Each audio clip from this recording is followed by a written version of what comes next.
Nous allons incliner nos têtes. Éternel notre Dieu, nous venons te remercier ce matin, une fois de plus, Seigneur. Nous te remercions, ô Père, pour cette opportunité que tu as accordée à chacun de nous, afin que nous puissions venir nous réunir pour écouter ta parole, pour te prier, te chanter, te louer, toi le seul vrai Dieu. Et nous prions que tu puisses maintenant nous visiter, Seigneur, au travers de ta parole et de ton Esprit Saint, que tu puisses venir vivifier la lettre, Père, car ta Bible déclare la lettre est tue, mais c'est l'Esprit de Dieu qui accorde. Ainsi, bénis-nous ce matin par ta parole. Amen. Et nous venons remettre les dîmes et les offrandes qui t'ont été apportées ce matin. Que tu puisses recevoir cela comme un parfum de bonne odeur. Et que tu puisses rendre à chacun selon ô Dieu ce qu'il a donné. Et que tu puisses te manifester encore parmi nous pour la gloire de ton Saint-Nom. Nous t'invitons ce matin dans le nom précieux du Seigneur Jésus-Christ. Amen. Nous allons lire la parole de Dieu. Prenons le livre de Matthieu, chapitre 24.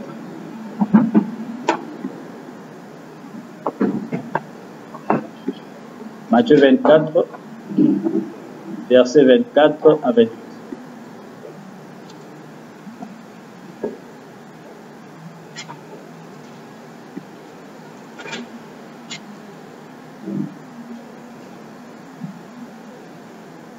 Matthieu 24, versets 24 à 28. Je lis. Car il s'élèvera de faux Christ et de faux prophètes.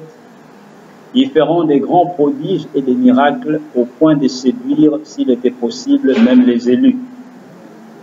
Voici, je vous l'ai annoncé d'avance. Si donc on vous dit, voici il est dans le désert, n'y allez pas.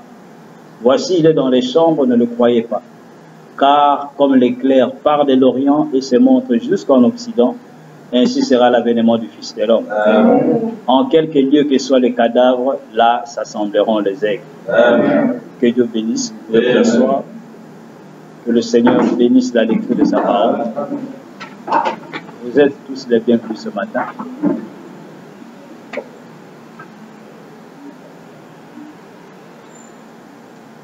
Alors nous allons continuer notre étude sur les joints du temps de la fin.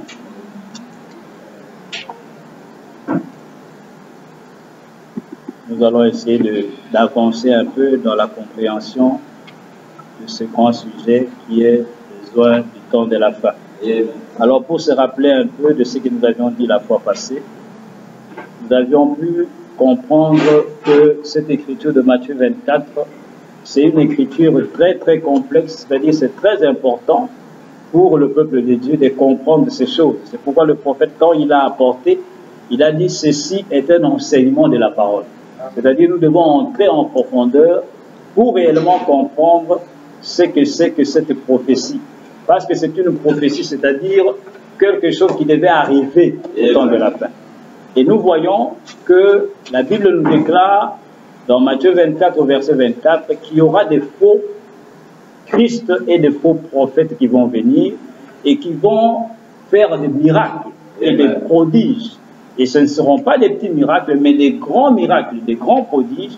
Et la Bible déclare, Jésus a dit, tellement que ça sera grand, il serait même possible que même les élus même puissent être séduits. Et pourtant, l'élu ne peut pas être séduit.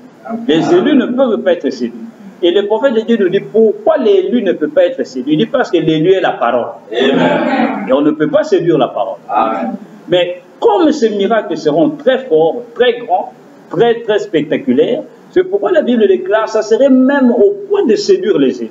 Maintenant, regardez, si les élus eux-mêmes pourront même être séduits, qu'en est-il de ceux qui ne sont pas élus? C'est très grave. Mais l'élu, lui, il a la grâce. Même s'il veut être séduit, Dieu va le retenir pour qu'il ne puisse pas être séduit. Vous voyez cela? Donc c'est quelque chose de très terrible. Alors nous avions pu voir que le prophète nous révèle, il dit, ce n'est pas qu'il y aura des faux Jésus, non. Il y aura des faux Christ. Amen. Et le mot Christ veut dire celui qui est oint, celui qui a l'onction sur lui. Et il y aura des faux prophètes. Et l'onction qui descend, le prophète nous dit, c'est un grand miracle, c'est un grand plutôt un paradoxe, quelque chose qu'on ne peut pas comprendre, c'est que ces gens qui seront faux, ils seront loin du véritable Saint-Esprit de Dieu. Amen. Amen. Quelque chose qu'on ne peut pas comprendre. Mais pourtant, ils sont faux. Alors on se demande, mais comment l'Esprit Saint peut-il descendre sur quelqu'un qui est faux? Et le prophète retourne dans la Bible, il dit, regardez, dans Matthieu, la Bible déclare que la terre a en elle des semences, les mauvaises semences et les bonnes semences. Et la pluie qui tombe sur la terre, qui abreuve la terre, cette pluie tombe à la fois pour les bonnes semences et pour les mauvaises semences. Amen. Le soleil qui se lève le matin, aujourd'hui le soleil s'est levé, non pas seulement pour les bons, mais aussi pour les mauvais, pour les injustes. Et tout le monde se réjouit du lever du soleil. Tout le monde se réjouit de la pluie. La bonne semence se réjouit, la mauvaise semence aussi se réjouit.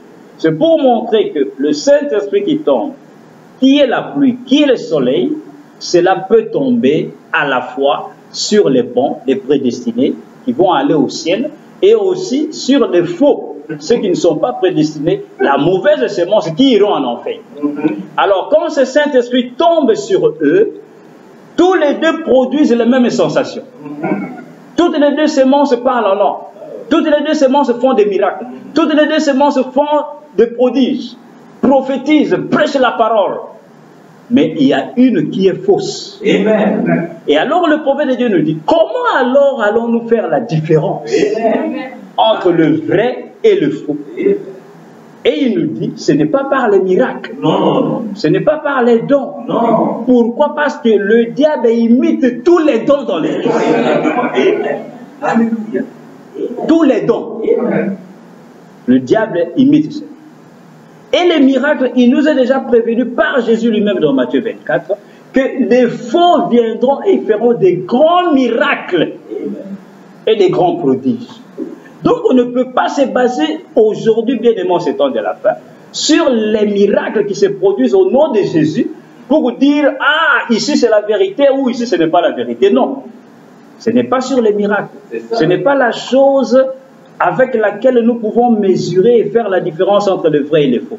Mais avec quoi devons-nous faire la différence? Qu'est-ce qui nous permet de savoir que voici une mauvaise sémence, voici la bonne sémence, au moment où toutes les deux produisent les mêmes effets, toutes les deux prêchent la parole, toutes les deux font des miracles, guérissent les malades, chassent les démons. Quelle sera la différence? Le prophète de Dieu nous dit, c'est par la parole. C'est par leur enseignement. Ce qui sort de leur bouche conformément à la parole et à la parole de l'œuvre. Non pas de l'histoire. Parce que dans chaque époque, Dieu a alloué une parole, a donné un message pour chaque époque. Et sachez-le, vous et moi aujourd'hui, nous ne serons pas jugés par la parole qui était au temps de Moïse. Non, parce que nous ne vivions pas là-bas. Nous ne serons pas jugés par la parole qui a été donnée au temps de Paul, au temps de Jérémie, au temps d'Ézéchiel, et je vais même vous choquer, même au temps de Jésus. Parce que vous ne viviez pas là-bas. Mais nous serons jugés, nous, par la parole que Dieu a envoyée aujourd'hui. Dieu vous posera la question, dans quelle époque as-tu vécu? J'ai vécu entre 1900 et 2000 ou 2050. Ok, dans cette époque-là, est-ce qu'il n'y a pas eu un message sur la terre? Alléluia. Vous allez dire, mais j'ai cru en Jésus. Oui, mais le même Jésus a envoyé un message. As-tu cru au message qu'il a envoyé dans ton jour? C'est pourquoi Israël est dans le désert. À chaque jour, la manne tombait. Amen. Et Dieu a dit à Moïse, dis à ton peuple, parce que je le connais, c'est un peuple têtu. Amen. Va leur dire, la manne qui tombe aujourd'hui, ils n'ont qu'à tout manger. Amen. Ne gardez pas pour le lendemain. Et il y avait réellement des têtus. Certains ont dit, ah, madame, Moïse prêche bien. On sait qu'il est un prophète. Mais ce qu'il nous a dit là, ah, est-ce qu'on est sûr? Parce qu'ici, on est dans le désert. Il nous dit de manger la manne aujourd'hui. Mais est-ce que, madame, tu es sûr que demain ça va tomber? On ne sait pas. Donc, quand on va ramasser, ne commets pas l'erreur de tout préparer. Hein? Garde un peu parce qu'on ne sait pas. Il faut être prudent. Et certains ont fait ça. Et le lendemain, quand ils se sont réveillés, ils ont regardé la manne qu'ils avaient gardée. Tout était pourri. Et il y avait des bestioles, il y avait des asticots, il y avait des termites, il y avait tout. Et ça sentait mauvais. Et certains sont venus même dire à Moïse, Moïse, Regarde la manne que nous avions gardée d'hier, la manne a pourri. Moïse dit, mais je vous avais dit. Pourquoi avez-vous? Parce que chaque jour, il y a une manne. Amen. Amen. Amen. Et la manne symbolisait la parole. Amen. Dans chaque époque, Dieu envoie un message qui tombe du ciel. Amen. Et ce message est seulement pour cette époque-là. Amen. Quand cette époque passe, ce même message qui est envoyé du ciel est maintenant pourri. Amen. Quand quelqu'un retourne pour en manger, il mange de la nourriture pourrie. Amen. Parce qu'il doit manger à chaque jour une manne fraîche qui tombe du ciel. Et ceci symbolisait les 7 âges de l'Église. Chaque âge est un jour. Et aujourd'hui, nous sommes dans notre âge. Il y a un message pour aujourd'hui. C'est ça la manne du jour. Mais le problème en est que dans cet âge ici, cette manne est cachée. C'est seulement pour les élus. C'est seulement ceux qui vont vaincre. Et ceux qui vaincront vont recevoir alors un caillou blanc. Ils vont recevoir la manne cachée qui se trouve dans le lieu saint des saints. Et cette manne ne pourrit jamais. Donc nous voyons bien aimé, la seule chose, frère Branham nous dit, la seule chose par laquelle vous reconnaîtrez le vrai du faux, c'est par l'enseignement de la parole. Et il dit l'enseignement de la parole, quelle parole? La parole de la saison, la parole de l'heure.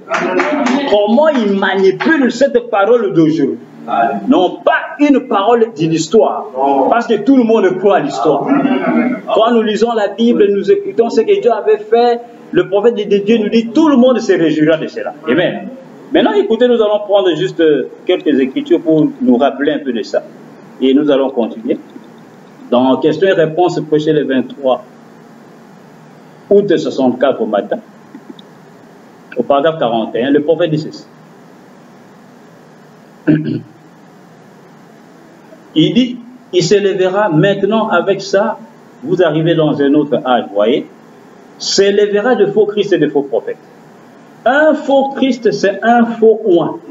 Parce que Christ est le oint. Combien savent que le Christ signifie le oint? Il y aura des faux oints et ils se diront prophètes. Mais comment les reconnaîtrez-vous? Le prophète qu'on lui dit par la parole. Amen. Il dit c'est comme ça, par la parole, que vous reconnaîtrez s'ils sont vrais. Il dit comment les reconnaîtrons-nous? Ce sera par la parole. S'ils disent qu'ils ont la parole et qu'ensuite ils nient la parole, alors ça ne vaut rien. Quoi qu'ils puissent faire, ils pourraient guérir les malades. Ils pourraient ouvrir les yeux des aveugles. S'ils nient la parole, tenez-vous loin de ça. Peu importe ce que c'est, tenez-vous-en à cette parole quand même. Vous voyez, parce qu'il m'est arrivé bien de fois de voir du vaudou et toutes sortes de choses se produire sous le couvert de la guérison. Ah, vous connaissez le vaudou, hein? Vous connaissez le vaudou? Ah, un Américain là-bas, il connaît le vaudou, ça. C'est-à-dire le gris-gris qui se fait ici, où un homme de Dieu, il a quelque chose ici autour de la taille, quand il touche ça, les gens tombent, et les gens disent c'est le Saint-Esprit. Frère Branham dit, j'ai vu beaucoup de choses sous le nom de vaudou et qui guérissent les malades. C'est pourquoi il dit, tenez-vous-en à la parole. Amen. Seule la parole nous accorde la différence. L'enseignement de la parole de la saison. Amen. Amen. Écoutez encore, Christ est révélé dans sa propre parole. Prêché le 22 août 65 au matin, au paragraphe 27 et 17. Christ est révélé dans sa propre parole. Amen. 22 août 65 au matin, paragraphe 27. Il dit, il y a tant de confusion aujourd'hui au sujet de l'évidence du Saint-Esprit, et ainsi de suite. Satan peut imiter n'importe lequel des dons que Dieu possède. Mais il ne peut pas apporter cette parole mot à mot. Non. Ah. Non. Il dit, c'est là qu'il a échoué dans le jardin d'Éden. C'est là qu'il a toujours échoué. C'est là que, il dit, la bande sur le faux oint, ou les oints, ils peuvent être oints de l'esprit, parler en langue, danser, crier, prêcher l'évangile, et malgré tout, écoutez, un démon. Ah. C'est terrible, hein, frère. Alléluia. Il dit, Frère dit, écoutez la bande, les oints du temps de la fin, hein, les faux oints que j'avais prêchés. Il dit, écoutez cela. Il dit, ils peuvent être oints de l'esprit, parler en langue, danser, crier, prêcher l'évangile et malgré tout un démon. C'est pourquoi, frère, n'ayons pas des idées pentecôtistes. C'est comme les pentecôtistes qui pensent que tout pasteur ira au ciel. C'est faux. Frère Branham il dit, un homme peut prêcher l'évangile, mais il est un démon. Et vous croyez que les démons iront au ciel? Non. Donc un démon peut prêcher la parole. Un démon peut avoir une église. Et il chasse les démons. Mais le problème en est que les démons même qu'il est en train de chasser vont le récupérer là-bas de l'autre côté. Parce qu'ils vont aller dans un même lieu. Ces démons-là seront en train de l'attendre. Ils ont dit, oh, toi, on va t'attendre là-bas. Parce que nous te connaissons, tu es de notre nature. Malgré que tu nous chasses ici maintenant. C'est pourquoi nous allons voir le grand mystère de Matthieu 7. N'avons-nous pas chassé les démons en ton nom? N'avons-nous pas prophétisé par ton nom? N'avons-nous pas guéri les malades par ton nom? La parole, Jésus lui-même, la parole faite chair a dit. Je leur dirai, ces gens-là qui ont chassé les démons en mon nom, au nom de Jésus, poum! Jésus dit, je les chasserai, je ne vous ai jamais connu. Frère, comment pouvons-nous comprendre ces choses? Et les gens jouent avec ces choses. Ce sont des choses terribles. Si nous pouvons comprendre ce mystère, bien aimé, vous ne mettrez pas vos pieds n'importe où parce qu'on vous a dit qu'il faut aller voir l'église. Qui vous a dit que c'est une église? Qui vous a dit que c'est une église? Si vous connaissez ceci, dans les choix d'une épouse, pourquoi voilà, dire, priez avant de faire le choix de votre église. Il dit priez, allez demander à Dieu, Seigneur, celui qui est là, est-ce que c'est toi qui l'as envoyé? Frère, si Dieu peut vous donner un pain le matin, qui va vous donner la vie dans le corps qui va périr, qu'en est-il de votre âme? Dieu vous répondra. Amen. Le prophète dit aujourd'hui, beaucoup de gens jouent avec leur âme. C'est ça. Il dit, vous pouvez entrer dans le naturel dans un restaurant, on vous donne un plat, vous voulez manger, vous voyez, il y a un concret là-dedans. Vous voyez des fourmis dedans. Vous allez continuer à manger. Non. Le prophète dit, vous pouvez même porter plainte au propriétaire du restaurant. Et vous n'allez même pas payer, même le propriétaire même du restaurant vous dira, non, non, non, ne payez pas, on va changer les prix. Mais le prophète dit, mais qu'en est-il de vos âmes? Les gens viennent dans des restaurants spirituels et ils vont gober n'importe quoi. La chose qui va tuer votre âme. Vous voyez cela bien. C'est pourquoi la seule chose sur laquelle un croyant se base pour faire la différence entre le vrai et le faux, c'est la parole. Amen. Voir comment la parole est apportée. Voir comment on interprète cette parole. Comment on comprend la parole. Est-ce qu'on a reçu la révélation correcte de la parole de son jour? Pas de l'histoire. Amen. Il continue de dire, c'est l'intérieur qui compte. Rappelez-vous, Jésus a dit, tout ce que le Père m'a donné viendra à moi. Tout ce que le Père m'a donné viendra à moi. Nul ne peut venir si mon Père ne l'attire premièrement. Écoutez encore dans les œuvres sont la foi exprimée. Amen. Prêché le 26 novembre 65. Paragraphe 210-211, il dit ceci. Les œuvres sont la foi exprimée.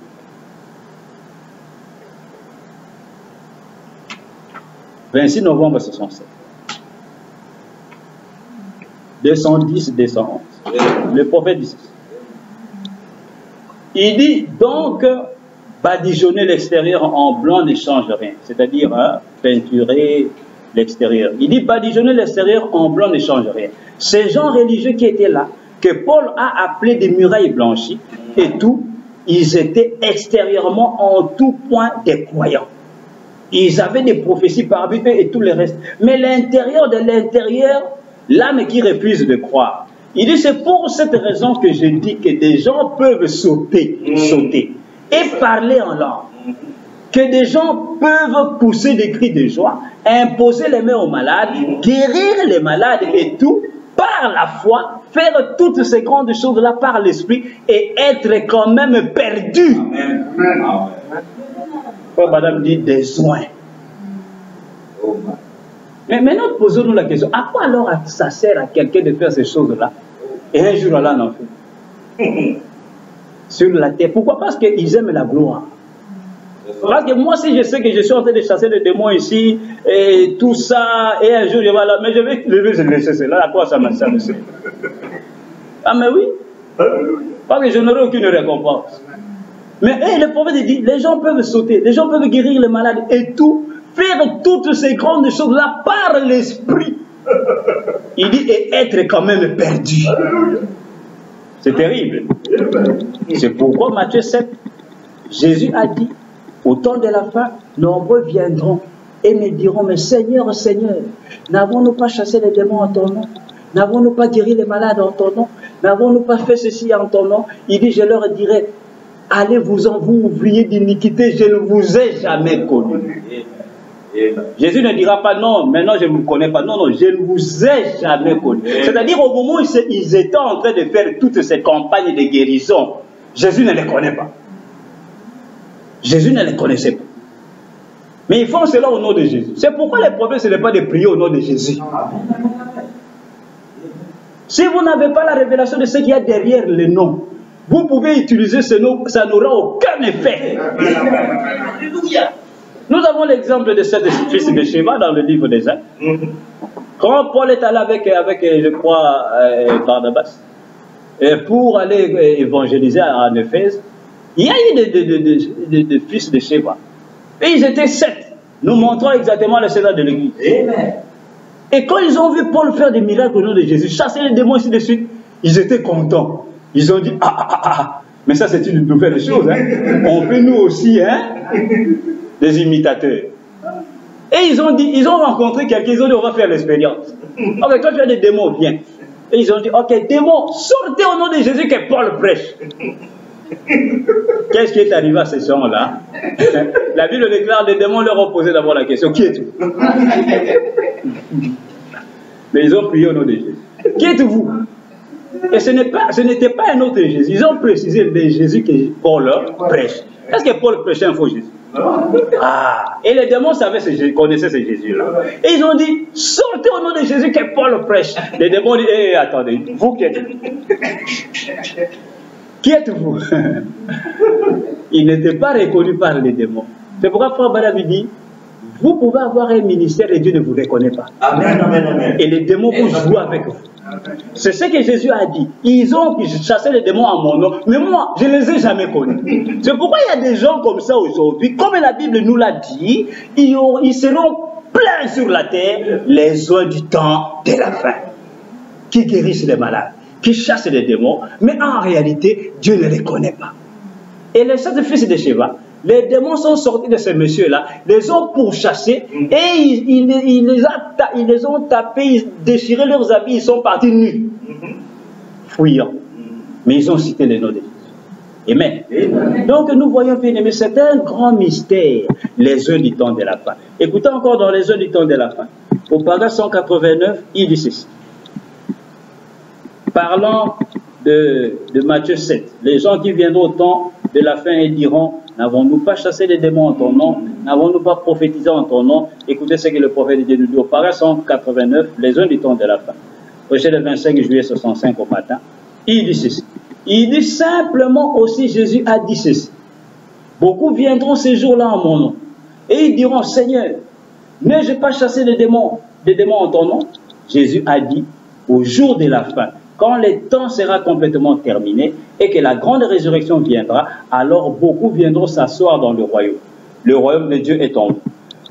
Beaucoup, la mauvaise herbe viendra et elle s'assoira en plein lac avec le blé et elle dira, une minute là, Seigneur, j'ai parlé en langue, j'ai crié, j'ai dansé dans l'esprit, j'ai chassé les démons, j'ai parlé en langue, j'ai fait toutes ces choses. Quand il dit, qu'est-ce qu'il a dit? Remarquez, vous ouvriers d'iniquité, je ne vous ai même jamais connu. Il dit, les faux viendront s'asseoir même dans le royaume avec le blé, avec le frais, pour vous dire, mais Seigneur, mais nous aussi aujourd'hui on peut entrer parce qu'on a fait des miracles en ton nom, non? On a chassé les démons, nous t'avons servi. C'est ce que le prophète a prêché, essayez de rendre un service à Dieu sans que ça soit la volonté de Dieu. C'est pourquoi on n'aide pas Dieu. On ne peut pas aider Dieu. Non. Dieu ne l'aide pas. Non. Si ce n'est pas sa volonté, laissez-la tranquille. Il y a des choses qui semblent bonnes pour nous en tant qu'humains, disant que non, mais nous faisons ça pour la gloire du royaume. Oui, mais est-ce que c'est la volonté de Dieu? C'est ça. Est-ce que Dieu vous a envoyé de faire ça? Est-ce que Dieu vous connaît en faisant cela? C'est ça le problème. Le problème, ce n'est pas de faire. Le problème, c'est d'être dans la volonté parfaite de Dieu. Amen. Écoutons encore dans les heures du temps de la paix. Le prophète nous dit, il nous révèle maintenant, quand Jésus a dit, allez-vous-en, vous ouvriers d'iniquité. Il dit, l'iniquité veut dire quoi? Amen. Parce que ces gens-là, Jésus les appelle les ouvriers d'iniquité. C'est-à-dire des travailleurs qui ont travaillé par l'iniquité. Et maintenant, l'iniquité, c'est quoi? Il va nous expliquer. Au paragraphe 190, toujours les uns du temps de la fin, il dit ceci. Il dit, qu'est-ce que l'iniquité? Demandez à quelqu'un. C'est quelque chose que vous savez que vous devriez faire et vous refusez de le faire. Il dit, il connaissait cette parole. Il l'entend. Il connaît cette parole. Il l'entend. Vous écoutez cette bande. Vous écoutez ces messages. Vous voyez le Seigneur Dieu le dire. Vous le voyez le confirmer, montrer que c'est vrai, et vous le savez, c'est aussi clair que le soleil qui brille dehors, mais vous qui allez rester attaché à votre dénomination, restez attaché à ces choses fausses, vous ouvriez l'iniquité. Ah. Le prophète dit l'iniquité, c'est savoir que cette chose-là est bien, je dois faire cela, mais la personne dit je ne peux pas le faire. Et foi, madame, vous savez que ce message est la vérité. Vous voyez même Dieu en train de le dire, en train de le prononcer. L'agneau a prononcé le livre. Et foi, madame, personne n'a le droit de prononcer le livre si ça n'est l'agneau et l'agneau seul. Il dit, vous avez vu ces choses, mais vous vous attachez à votre dénomination. Foi, madame, vous oubliez l'iniquité. C'est-à-dire les gens qui renient la parole. Ils ont l'apparence de la piété, c'est-à-dire ils font semblant de croire, mais en réalité ils ne croient pas. Amen. Et Dieu sait qui ne croit pas.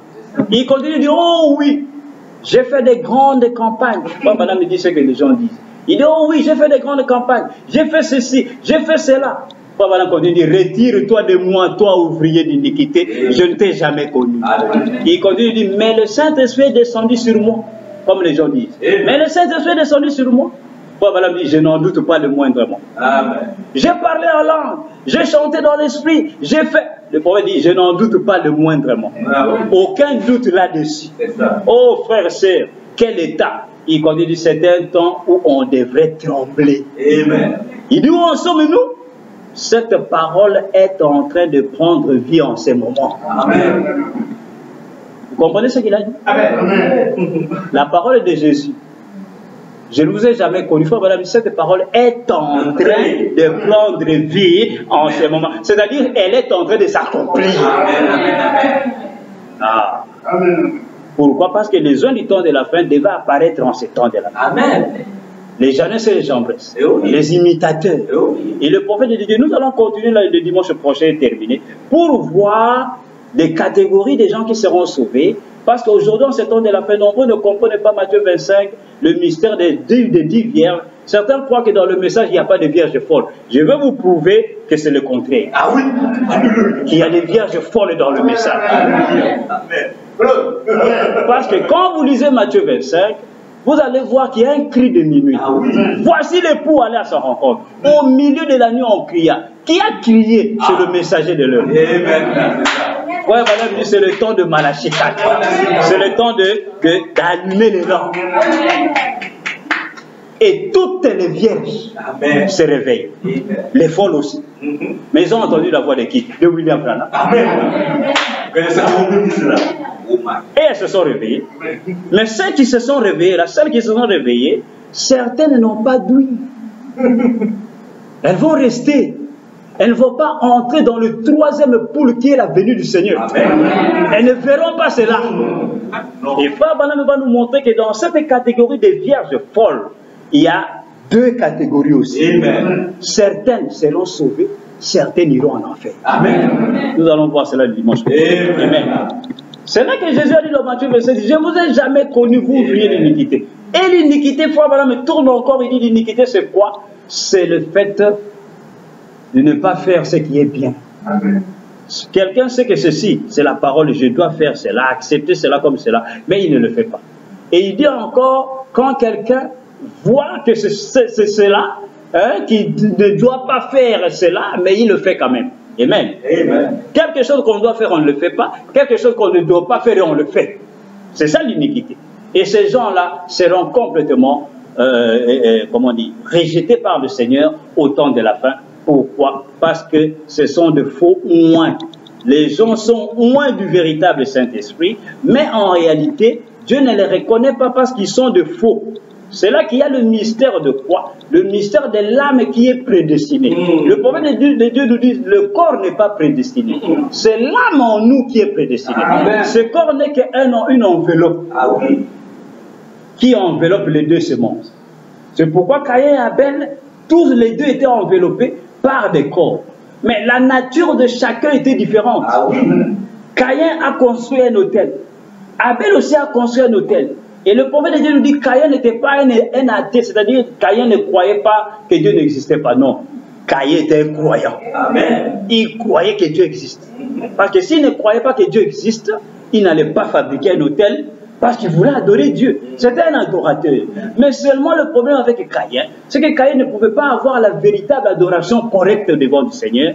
Pourquoi? Parce que lui-même, il était faux. Sa nature, sa sémence, son âme était une âme souillée qui ne pouvait pas se repentir parce que sa destinée éternelle était l'enfer. Mais Abel, dans son cœur, dans son âme, lui, il était prédestiné à la vie éternelle. Et le prophète de Dieu nous dit, regardez, ils ont une apparence, une ressemblance totale. Amen. Et ça, ce sont les églises au temps de la fin. Caïn a 4 lettres dans son nom, C-A-I-N.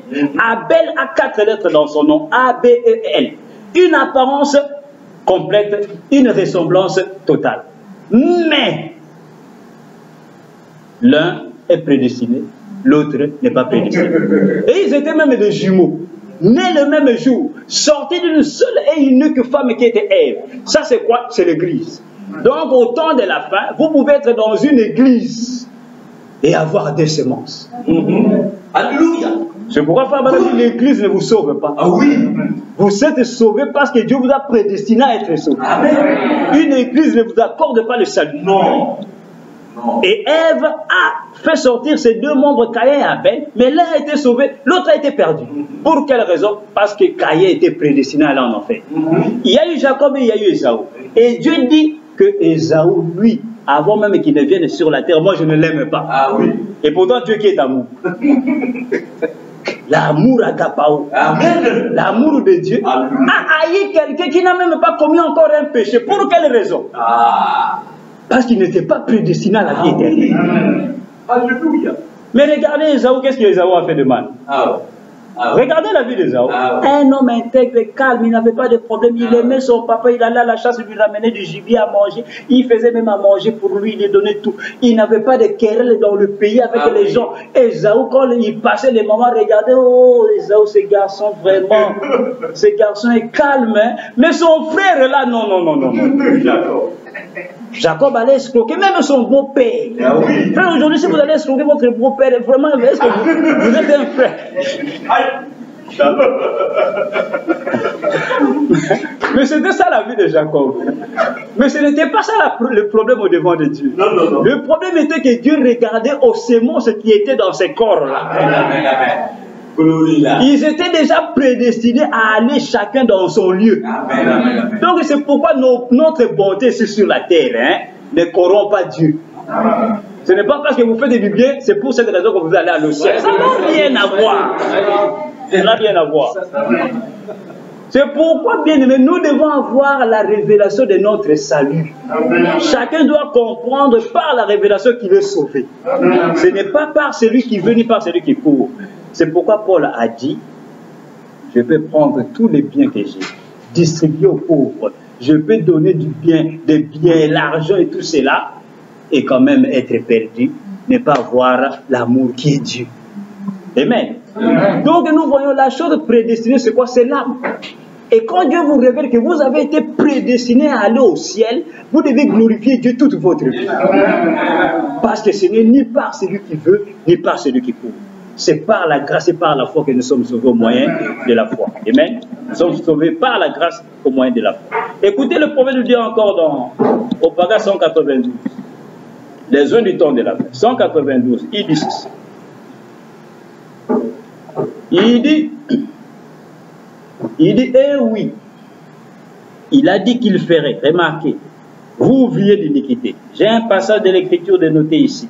Je ne sais pas exactement où ça allait. J'ai pris tellement de temps. Je vais prendre un instant pour aller vérifier ça et voir ce que c'était. J'ai Matthieu 7, 21. Je ne sais pas exactement où ça va. Il dit, parfois, si je ne note rien avec, eh bien alors, quand je prêche comme ça, j'oublie à quoi je faisais référence pour ce passage de l'écriture. Matthieu 7, 21. Ceux qui me disent Seigneur, Seigneur n'entreront pas tous dans le royaume des cieux, mais celui-là seul qui fait la volonté de mon Père qui est dans les cieux. Plusieurs me diront en ce jour-là, Seigneur, Seigneur, n'avons-nous pas prophétisé? Le prophète, quand il dit des prophètes, des oints, pas vrai? Est-ce que nous n'étions pas prophètes? Est-ce que nous n'étions pas oints? Un oint? N'ai-je pas prophétisé en ton nom? Et n'ai-je pas chassé des démons en ton nom? Comment pouvez-vous faire ça et refuser d'être baptisé au nom de Jésus? Voyez, le prophète dit, oh là là, vous voyez comme c'est trompeur. Ils avaient jusque-là, pardon, ils avancent jusque-là, jusqu'à ce point-là, puis ils reculent. Ils avancent jusqu'à la parole, puis ils reculent. Il dit maintenant, regardez, il dit regardez ceci. Pardon, il dit regardez ceci. On va tirer ça au clair un petit instant. Plusieurs me diront, Seigneur, Seigneur, n'avons-nous pas prophétisé? Étaient des prophètes? Oui, j'ai parlé de ça dans Matthieu 24, 24. N'avons-nous pas chassé des démons par ton nom? Et n'avons-nous pas fait beaucoup de miracles par ton nom? Le prophète continue, dit, alors je leur confesserai, je ne vous ai jamais connu, retirez-vous de moi, vous qui commettez l'iniquité. Quand vous y avez été confrontés et que vous l'avez vu, agir, que vous avez vu que c'était la parole, et par amour pour votre dénomination, vous y êtes resté attaché. Je ne vous ai même jamais connu. Peu m'importe combien de démons vous avez chassés, combien de ceci et de cela vous avez pu faire, je ne vous connaissais pas du tout. Balaam a dit, j'ai prophétisé en ton nom, et c'était exact, cela s'est accompli. Amen. Donc nous voyons bien, mais ce sont des choses terribles qui vont venir au temps de la fin. C'est ça les oins du temps de la fin. Et nous les voyons aujourd'hui en ce temps de la fin. C'est l'âge le plus séducteur, comme le prophète de Dieu nous révèle. L'âge où tout le monde aujourd'hui, quand il fait des miracles, il y a des foules de gens qui viennent. Et la raison pour laquelle ces gens viennent, c'est parce qu'il y a des miracles. Et pourtant, Jésus-Christ a promis ces choses dans la Bible. Dans Matthieu 24, il les a bien posées là-bas. Mais le problème, on est que les gens n'ont pas bien compris ce que c'est. Parce que c'est une écriture très grave. Et c'est une prophétie qui s'accomplit en ce temps de la fin. Et nombreux tombent dans le panneau, dans le piège. Pourquoi? Parce qu'on n'a pas attendu que le prophète puisse nous révéler ce que c'est. Parce que quand vous comprenez ceci, vous aurez peur pour votre propre âme. Et vous allez avoir même pitié pour ce que nous voyons aujourd'hui. Des grandes églises, des grandes campagnes d'évangélisation. Partout aujourd'hui, quand un homme se lève, aujourd'hui nombreux ne veulent plus le ministère du pasteur. Tous sont des prophètes. Prophètes, vous allez voir ici, prophètes là-bas, prophètes là-bas, prophètes là-bas, tous des prophètes.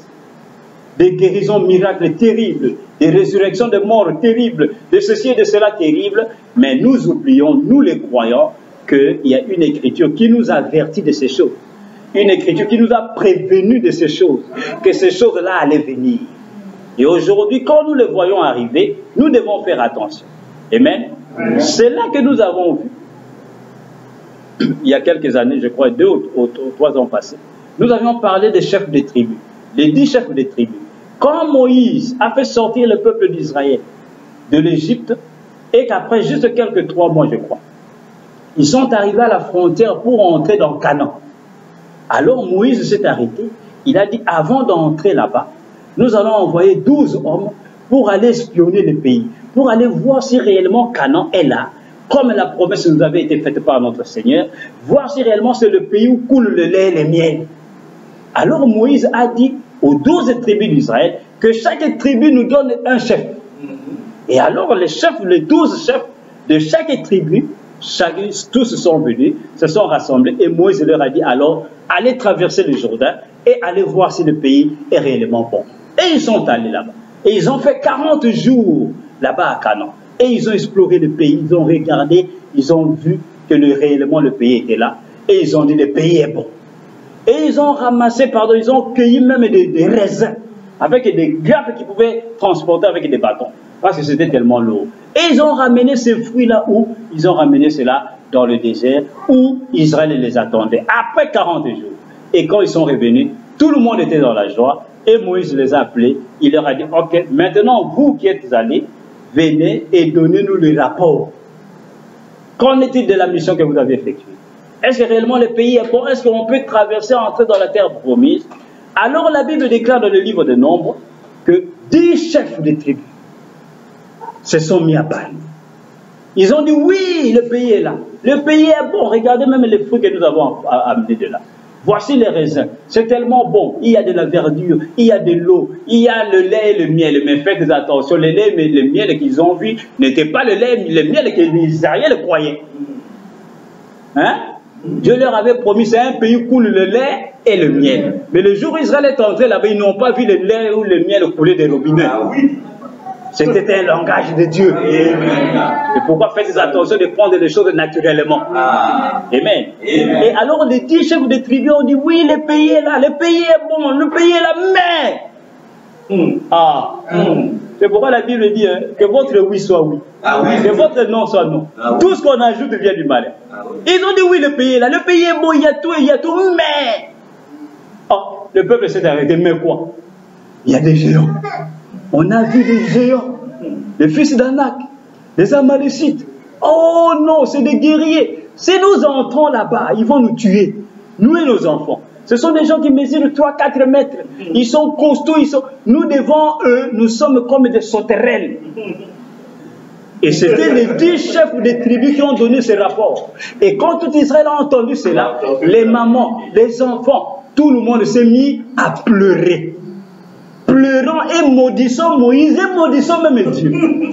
Disons, Moïse, pourquoi tu nous as amenés de l'Égypte? Là-bas, au moins, même si on était esclaves, on mangeait de la viande. On était bien, on avait de l'ail, on avait des pommes de terre. Maintenant, c'est ça le pays où tu veux nous amener. Là où il y a des géants qui vont nous tuer avec nos enfants. Et ils prenaient de la poussière, ils se jetaient sur les poitrines. Ils ont dit non, Moïse, Moïse. Ça, c'était 10 chefs qui ont donné ces rapports. Mais parmi les 12 qui étaient partis, il y avait 2 personnes. Quand ils ont entendu cela, ils ont dit, mais taisez-vous d'abord, bien-aimés. Écoutez-nous aussi. C'était Josué et Caleb. Josué commence avec J, Caleb commence avec C. C'est Jésus-Christ, le véritable croyant.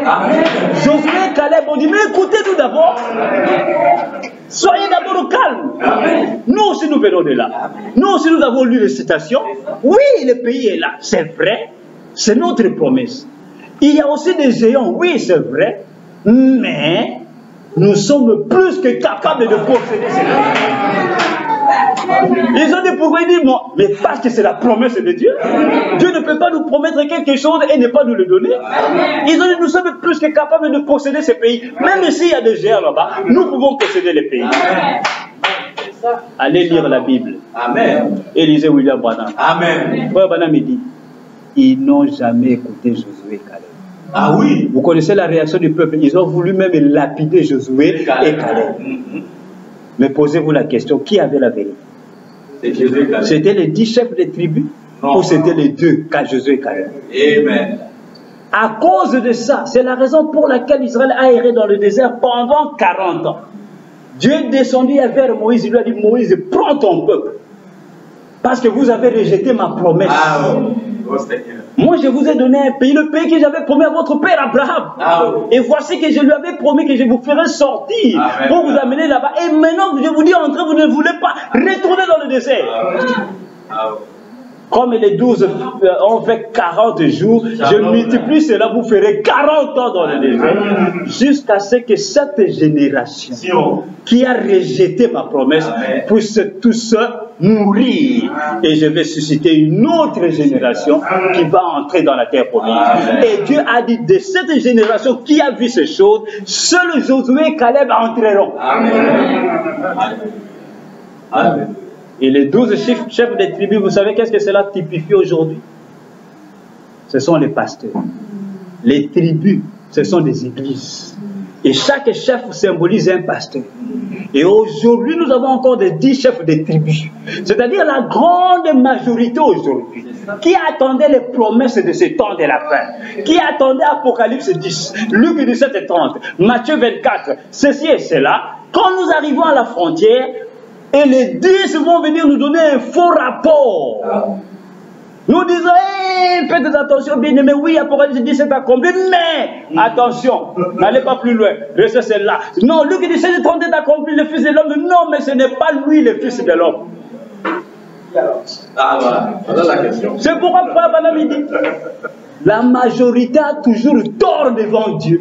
Dieu n'est jamais dans la majorité. Non. Mais il y aura 2 chefs de tribus. Une petite minorité en ce temps de la fin. Une petite minorité qui aura la vérité. Mais posez-vous la question, est-ce qu'ils vont les écouter? Non. Ils vont vouloir encore les lapider aujourd'hui spirituellement, comme Israël a voulu lapider Josué et Caleb là-bas, avec des pierres naturelles. Aujourd'hui, comment vont-ils les lapider spirituellement? N'allez pas là-bas! Fausse doctrine! Faites attention là-bas! Oh Seigneur! Mais ça sera Josué et Caleb. Non. De véritables Jésus-Christ. De véritables croyants qui croiront à la parole, à la promesse, même si le géant est là. Et vous connaissez les géants de la ville aujourd'hui, c'est qui? C'est la parole faite chair. Voici celui qui fait peur. Même aux croyants du message en ces temps de la fin. Ils vont s'approcher, ils vont faites attention. C'est pourquoi Frère Branham, lorsqu'il reçoit la vision de la visitation de cet ange, Dieu lui ouvre la Bible. Amen. Romains 9, 33. Ah oui. Je pose en Sion une pierre d'achoppement et un rocher de scandale. Mais celui qui croira à cela sera sauvé. Ne sera pas dans la confusion. Quelle est la pierre qui est posée aujourd'hui? Voici l'homme. Voici la pierre qui est posée en Sion. Et Sion, madame, c'est l'église. Ainsi, il y a une pierre posée aujourd'hui. Et les 10 chefs de tribu, c'est-à-dire la grande majorité, vont apporter un faux rapport au peuple. Leur disant, faites attention à ces choses. Ce sont des fausses doctrines. Mais il y aura une petite minorité. J'ose toujours dans une petite minorité. Comme un frère aujourd'hui a chanté, il dit le tabernacle de Sakasaka. Hein? Les petits tabernacles, ils ne vont pas regarder à cela. Ils vont dire, oh, ça c'est des petites églises, ne croyez pas à ces choses. Mais c'est là qu'est cachée la vérité. C'est là qu'est cachée la parole de l'œuvre. Alléluia. C'est là que Frère Branham dit, regardez, ce sont des croyants frontaliers. Des gens qui vont marcher avec Christ. Ils vont marcher avec la parole. Ils marchent avec Moïse. Ils ont vu de grands miracles. Ils ont vu la colonne de feu. Ils ont vu la mer rouge être complètement séparée. Ils ont vu la manne tomber, ainsi de suite. Mais quand ils arrivent à la promesse de l'heure, entrons dans la promesse. Voici Apocalypse 10 accompli. Voici Luc 17 et 30 accompli. Voici Malachie 4. Voici ceci et ceci. On donne une mauvaise interprétation de la parole au peuple de Dieu pour faire peur au peuple de Dieu, leur disant non. Comme ils ne peuvent pas renier que la parole est accomplie. Oui, c'est accompli, mais quoi? C'est accompli, mais comment? Amen. Donc nous voyons, c'est ceux-là que le prophète appelle les croyants frontaliers, qui vont arriver jusqu'à la frontière. C'est pourquoi il dit, ils vont venir à la parole, ils s'approchent de la parole, et après ils vont reculer.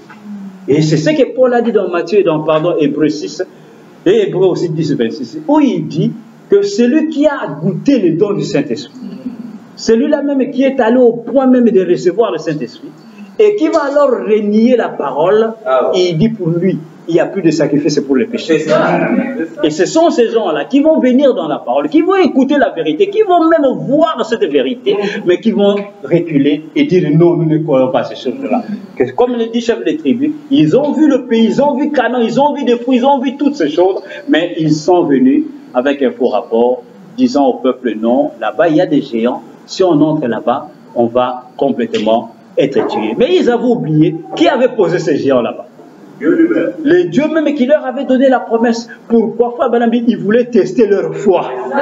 Ils voulaient voir réellement qui allait croire et qui n'allait pas croire. Et alors, nombreux n'ont pas cru. Nombreux n'ont pas cru. La grande majorité n'a pas cru. Mais une petite minorité a reçu la promesse disant, même ici il y a des géants. Nous allons entrer parce que c'est ça la promesse. C'est pourquoi Frère Branham donne toujours la parabole de l'épouvantail. Vous connaissez l'épouvantail? Vous voyez dans les champs, hein, quand les mamans cultivent le maïs ou l'arachide, ils vont prendre peut-être la mousse de matelas et tout ça. Ils vont former quelqu'un comme un homme. Hein, avec des habits, ils vont l'habiller, ils vont le mettre là. Et les vents le font tourner comme ça. Alors quand les oiseaux viennent, les oiseaux vont se poser dans les arbres. Quand ils voient cet homme-là en train de bouger, les oiseaux vont fuir, croyant que l'homme est en train de garder les champs. Alors ils ne peuvent pas venir manger les maïs, manger les arachides. Alors les oiseaux viennent, ils ont faim. Mais quand ils arrivent, ils trouvent l'épouvantail. Et ça les fait peur. Mais Frère Branham me dit, un jour il y avait un oiseau. Ah oui. Un oiseau prédestiné. Il est venu, il avait faim. Il s'est posé sur l'arbre. Il a regardé, il dit, ah ça c'est un bon champ de maïs. Mais il regarde, il y a l'épouvantail. Ah. Et quand le vent vient, l'oiseau recule. Ah, il y a l'épouvantail ici, mais comment je vais faire pour manger? Et il commence à observer l'épouvantail. Quand le vent vient, la chose tourne. La chose tourne. L'oiseau dit non, je vais aller regarder, c'est là le plus près. Il est descendu de l'arbre, il s'est approché. Il est venu tout près. Quand le vent vient, la chose tourne. Il recule un peu, il regarde. Il dit, ah, mais ça, ce n'est pas un homme. Frère Branham dit, l'oiseau s'est approché et a sauté sur l'épouvantail. Pouf, il est retourné. L'épouvantail était toujours là. L'oiseau a compris que ce n'était pas un homme. Frère Branham dit, il s'est mis à manger le maïs tranquillement au moment où les autres fouillaient. Pourquoi? Ça, c'est la foi de la sœur Atiroite. La foi de la femme prédestinée, l'épouse au temps de la femme. Quoi que Dieu a posé une pierre dans Sion, mais lui, il vient, il dit, mais ça, c'est mon frère. Je n'ai pas peur de lui, c'est la parole accomplie de ce jour. Et il vient manger le message tranquillement, il est allé, au moment où les autres sont en train de fouiller. Ne va pas là-bas, frère. Là-bas, il cite trop le nom de Branham. Ne va pas là-bas. Allez lire Dieu se cache et se révèle dans toutes ces choses. Frère Branham dit, il dit, mes parents, mon père était un soulard et les gens n'aimaient pas les Branham. Quand vous citez le nom de Branham, tout le monde fuit. Son papa se battait avec même des couteaux dans des bars et son nom était mal famé, mal réputé dans la ville. Quand on disait Branham, tout le monde regardait cela d'un mauvais œil. Frère Branham dit, on était rejetés. Il dit, mais je ne pouvais pas croire un seul jour que Dieu allait me donner un nom qui serait honoré parmi son peuple. Il dit, aujourd'hui, je suis obligé de me cacher parce que les gens viennent à moi de tout le pays pour venir m'écouter. Il dit, je suis obligé de me cacher. Et il dit, je ne pouvais pas croire que Dieu pouvait me prendre là où j'étais et me donner un nom qui sera honoré parmi son peuple. Mais les gens du message n'honorent pas le nom de Branham. Quand ils écoutent ce nom, nombreux n'en veulent pas. Ils sont en colère. Comment vous pouvez être en colère du nom de votre prophète? Il y a d'autres religions ici. Quand ils citent le nom de leur prophète, ils disent paix à son âme. Parce qu'ils respectent un prophète. Mais pas nous. Nous, aujourd'hui, vous allez voir le croix du message. Il te dit, hé frère, là-bas, il cite trop le nom de Branham, tout le temps Branham. Mais vous n'avez rien compris. Comment Dieu peut prendre les noms de son prophète? Il écrit cela sur une chaîne de montagnes. Et il dit à son prophète, dis à ton peuple, c'est ça le signe éternel. Un signe qui ne changera plus jamais. Alléluia. Mais les gens prennent ces choses à la légère. Frère, ne jouons pas avec le message de Branham. Que Dieu nous aide. Amen. Ainsi nous voyons, écoutez, Frère Branham dit ceci dans les zones du temps de l'Afrique. Il dit ceci, paragraphe 193, 196, jusqu'en bas. Il dit ceci. Écoutez ce qu'il dit. Il dit, c'est tout à fait vrai. Mais quand on est venu à la parole, tu l'as refusé. Il dit, oh frère, vous voyez où se trouve la séduction? Ce n'est pas pour ce qui est d'être prophète. Pas exactement. Mais c'est quant à la parole, la vraie parole, la parole confirmée, manifestée. Vous oubliez d'iniquité. Il dit, essayez. Satan a essayé dans tous les ans d'imiter la vraie parole. Ça, nous le savons, n'est-ce pas? Il dit, remarquez, venir jusqu'à la frontière et abandonner. Regardez bien ça, il a dit dans Hébreux chapitre 6, là, nous le lisons tout à l'heure. Je vous ai dit qu'on reviendrait là-dessus et on va le faire pendant les 2 ou 3 minutes qui viennent. Il a dit, mais des épines et des chardons, ce qui est prêt d'être rejeté, on finit par y jeter, y mettre le feu à la frontière. Vous qui avez goûté les dons célestes, goûtez, autrement dit, vous l'avez vu. Vous ne pouvez pas, frère Branham fait du bruit avec ses lèvres. Il dit, vous ne pouvez pas goûter comme ça avec la bouche. Mais vous l'avez vu. Et vous saviez que c'était la vérité. Vous saviez que c'était la vérité. Goûtez les dons célestes et eu part au Saint-Esprit alors qu'il est descendu sur vous. Goûtez de la bonne parole de Dieu. Goûtez. Vous avez vu qu'elle était vraie. Et le Saint-Esprit est descendu sur vous.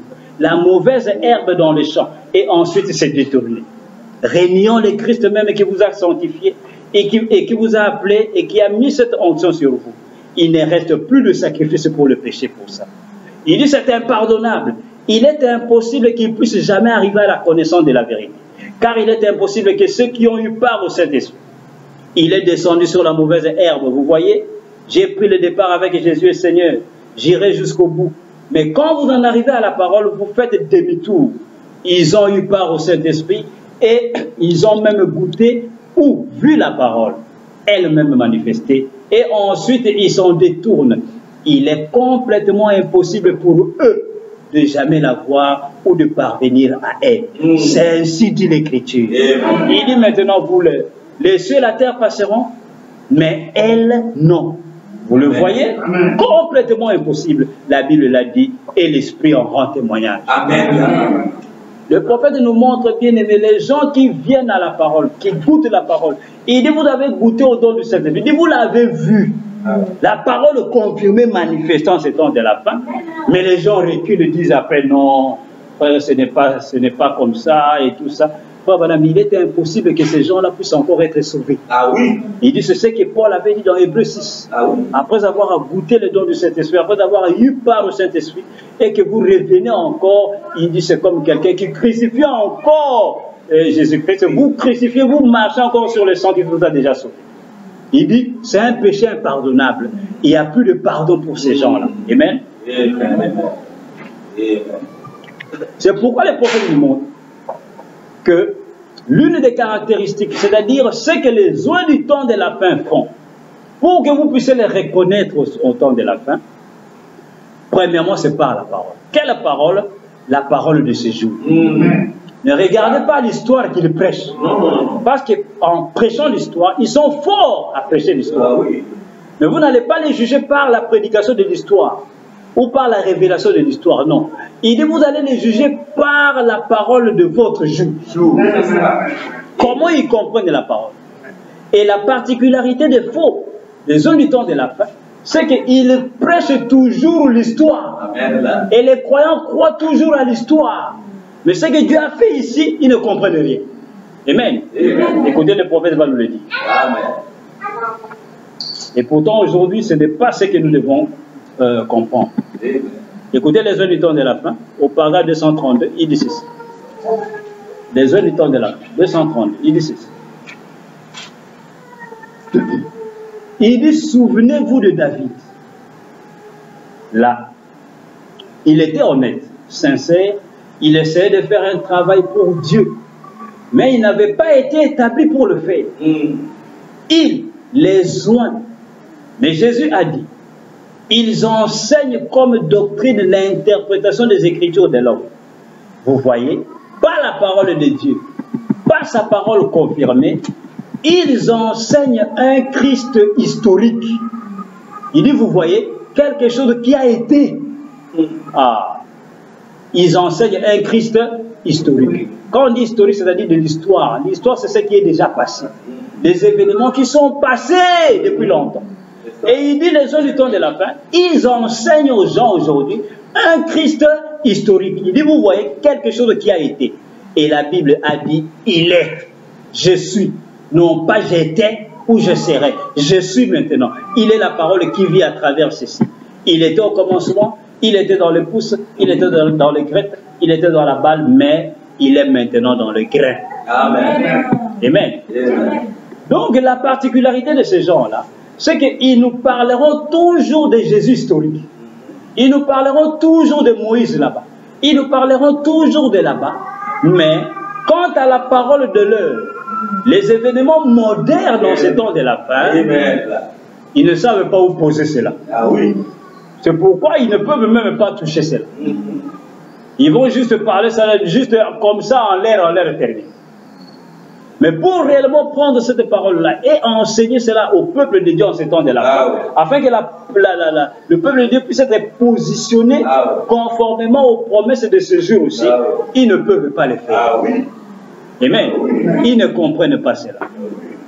S'ils ont compris cela, ils vont renier cela. C'est pourquoi ils n'amènent pas cela au peuple. Amen. Écoutons encore au paragraphe 234, toujours les hommes du temps de la fin.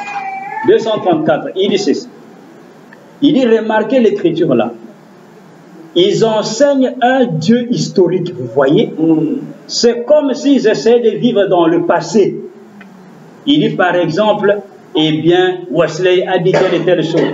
Ou un tel a dit telle et telle chose. Le prophète, quand il dit, vous refusez la parole promise du jour. La manne qui est clairement identifiée comme celle du jour. Amen. Ils essaient de mettre leur vieux vin luthérien, baptiste, pentecôtiste dans nos outres neuves, c'est-à-dire les bouteilles neuves en peau de vache. Il dit, ça ne marche pas. Et notre vin nouveau, dans leur vieille outre, ça ne marchera pas. S'ils essaient de mettre ce vin nouveau dans la dénomination, leur folie est manifestée. Ils ne peuvent pas. Ça la fait éclater. Amen. Amen. Donc nous voyons bien, mais comme je le dis souvent, l'erreur que nous commettons aujourd'hui en ce temps de la fin, c'est que nombreux croient que Frère Branham est venu nous présenter Jésus à la croix. Frère Branham ne vient pas présenter Jésus à sa première venue. Non. Non. Celui qui l'a fait, c'est Malachie 3, Jean-Baptiste. Ah oui. La mission de Malachie 4. L'ange est descendu le 11 juin 1933 sur la rivière Ohio et il a dit, comme Jean-Baptiste a préparé ma première venue, toi tu as un message qui préparera ma seconde venue. Amen. William Branham est l'Élie qui nous présentera Jésus à sa seconde venue, pas à sa première venue. Amen. Il ne sait pas que Jésus était déjà venu là. Jean-Baptiste nous a présenté Jésus là-bas. Maintenant, notre problème, c'est de voir comment Jésus revient aujourd'hui. Amen, amen. Et Dieu nous a envoyé un prophète pour nous préparer à cela. Amen. Mais le mal en est qu'aujourd'hui, les gens retournent là-bas. Amen. C'est ça la confusion totale. Malachie 4 ne vient pas nous présenter Jésus à sa première venue, non, non, non. Comme nous avions vu Zorobabel, sa mission c'était quoi? C'était de rebâtir le temple. Et il devait rebâtir le temple en commençant par quoi? Par la fondation. Et la fondation c'est qui? C'est Christ. C'est pourquoi Frère Branham, quand il est venu ramener la doctrine de Jésus qui a été perturbée, détruite tout au long de cet âge de l'Église.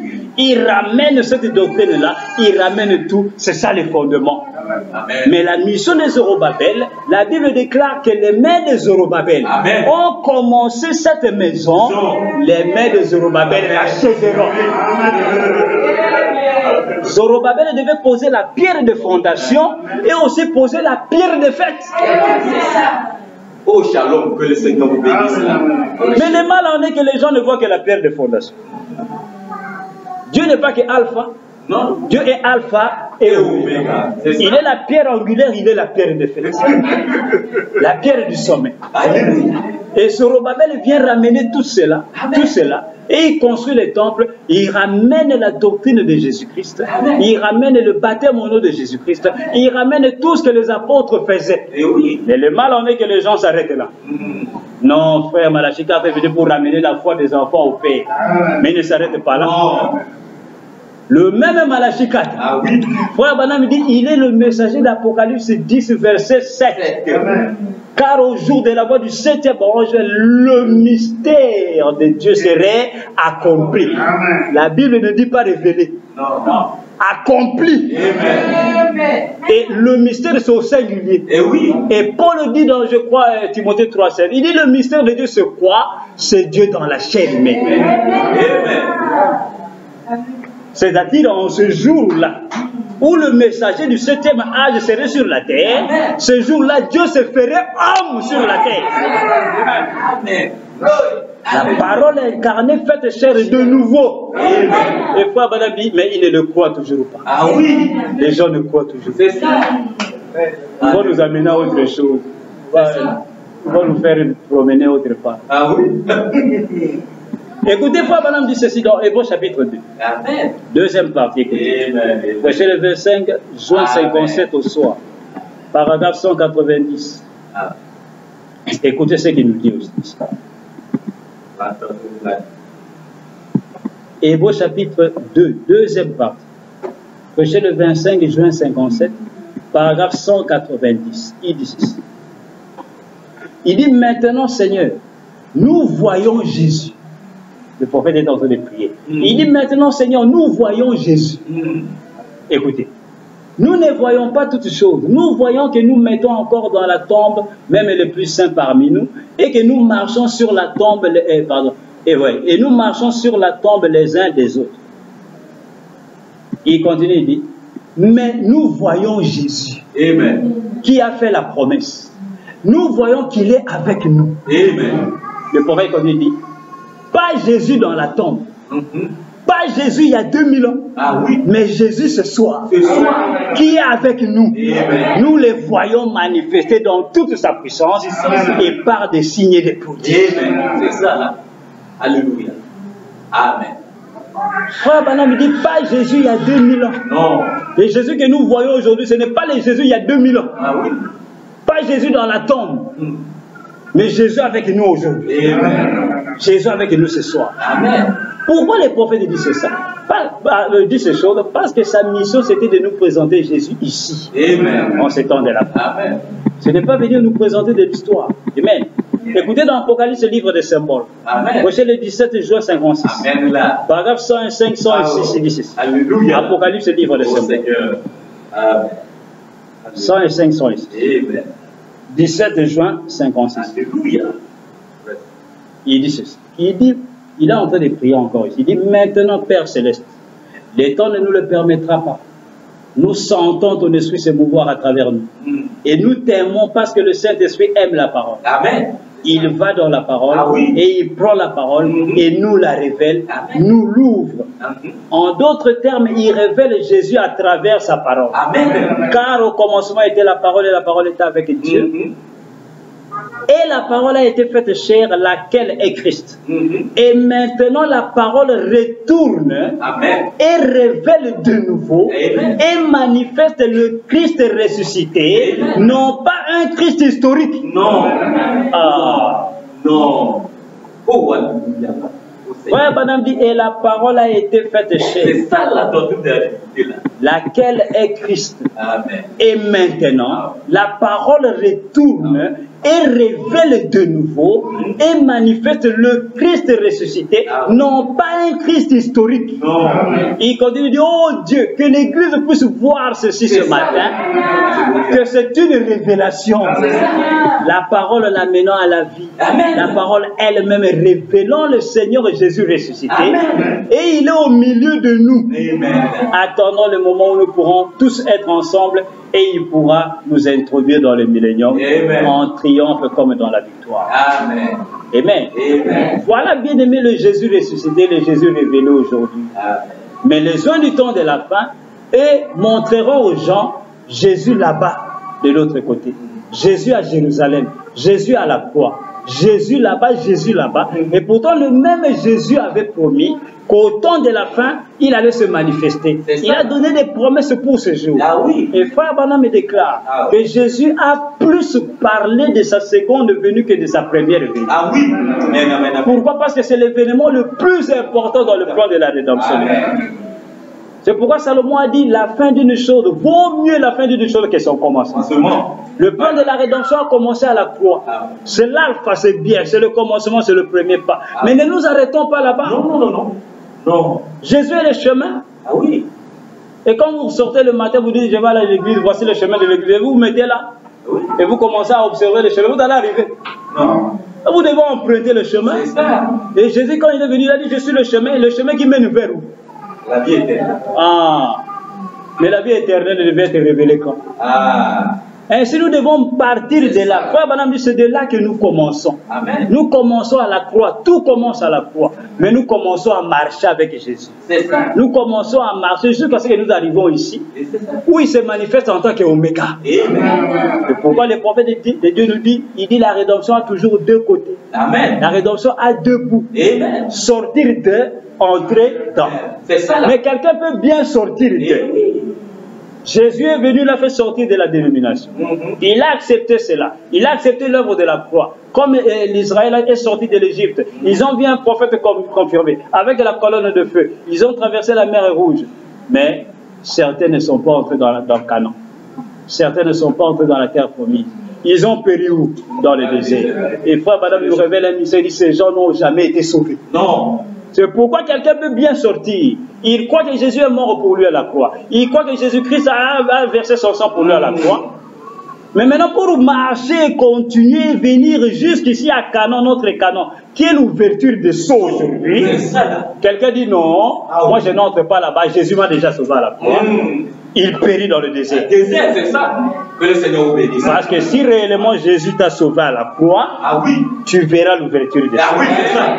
Oh, shalom, shalom, shalom, shalom. Et quand quelqu'un vient et qu'on lui présente d'abord l'ouverture des sceaux, s'il est prédestiné, il croira à la croix. Amen. Vous ne pouvez pas prendre l'un et laisser l'autre. Vous devez prendre les deux bouts. C'est pourquoi il a étalé ses mains, l'est et l'ouest. Les deux points cardinaux que Dieu a choisis sur la terre pour accomplir sa parole. C'est pourquoi il a dit, comme l'éclair part de l'Orient, se montre jusqu'en Occident, ainsi sera l'avènement du Fils.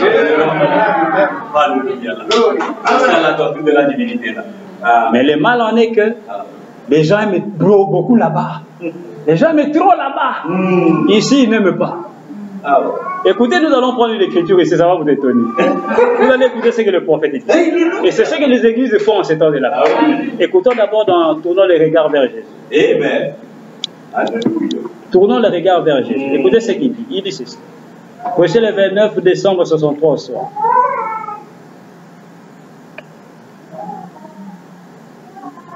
Tournez les regards vers Jésus. Alléluia. 29 décembre 63 au soir. 208 jusqu'au paragraphe 211. Amen. C'est pourquoi Paul, frère Branham, dit, j'ai prêché comme Paul. Amen. Paul était un grand enseignant de la parole. Amen. Un grand homme de Dieu, un grand docteur.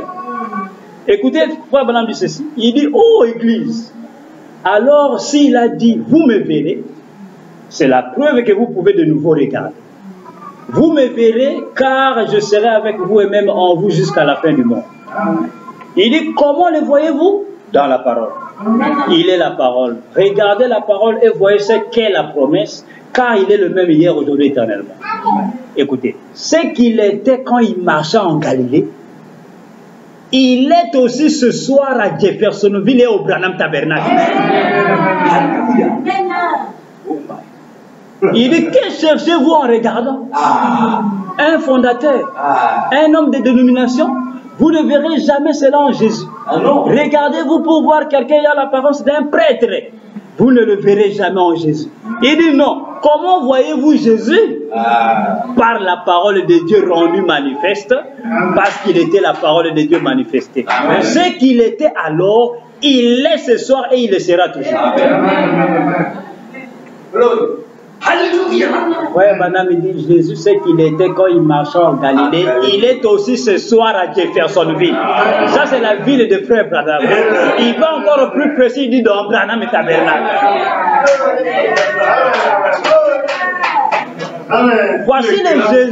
Voici les Jésus que William Branham est venu présenter. Pas Jésus à Jérusalem. Non.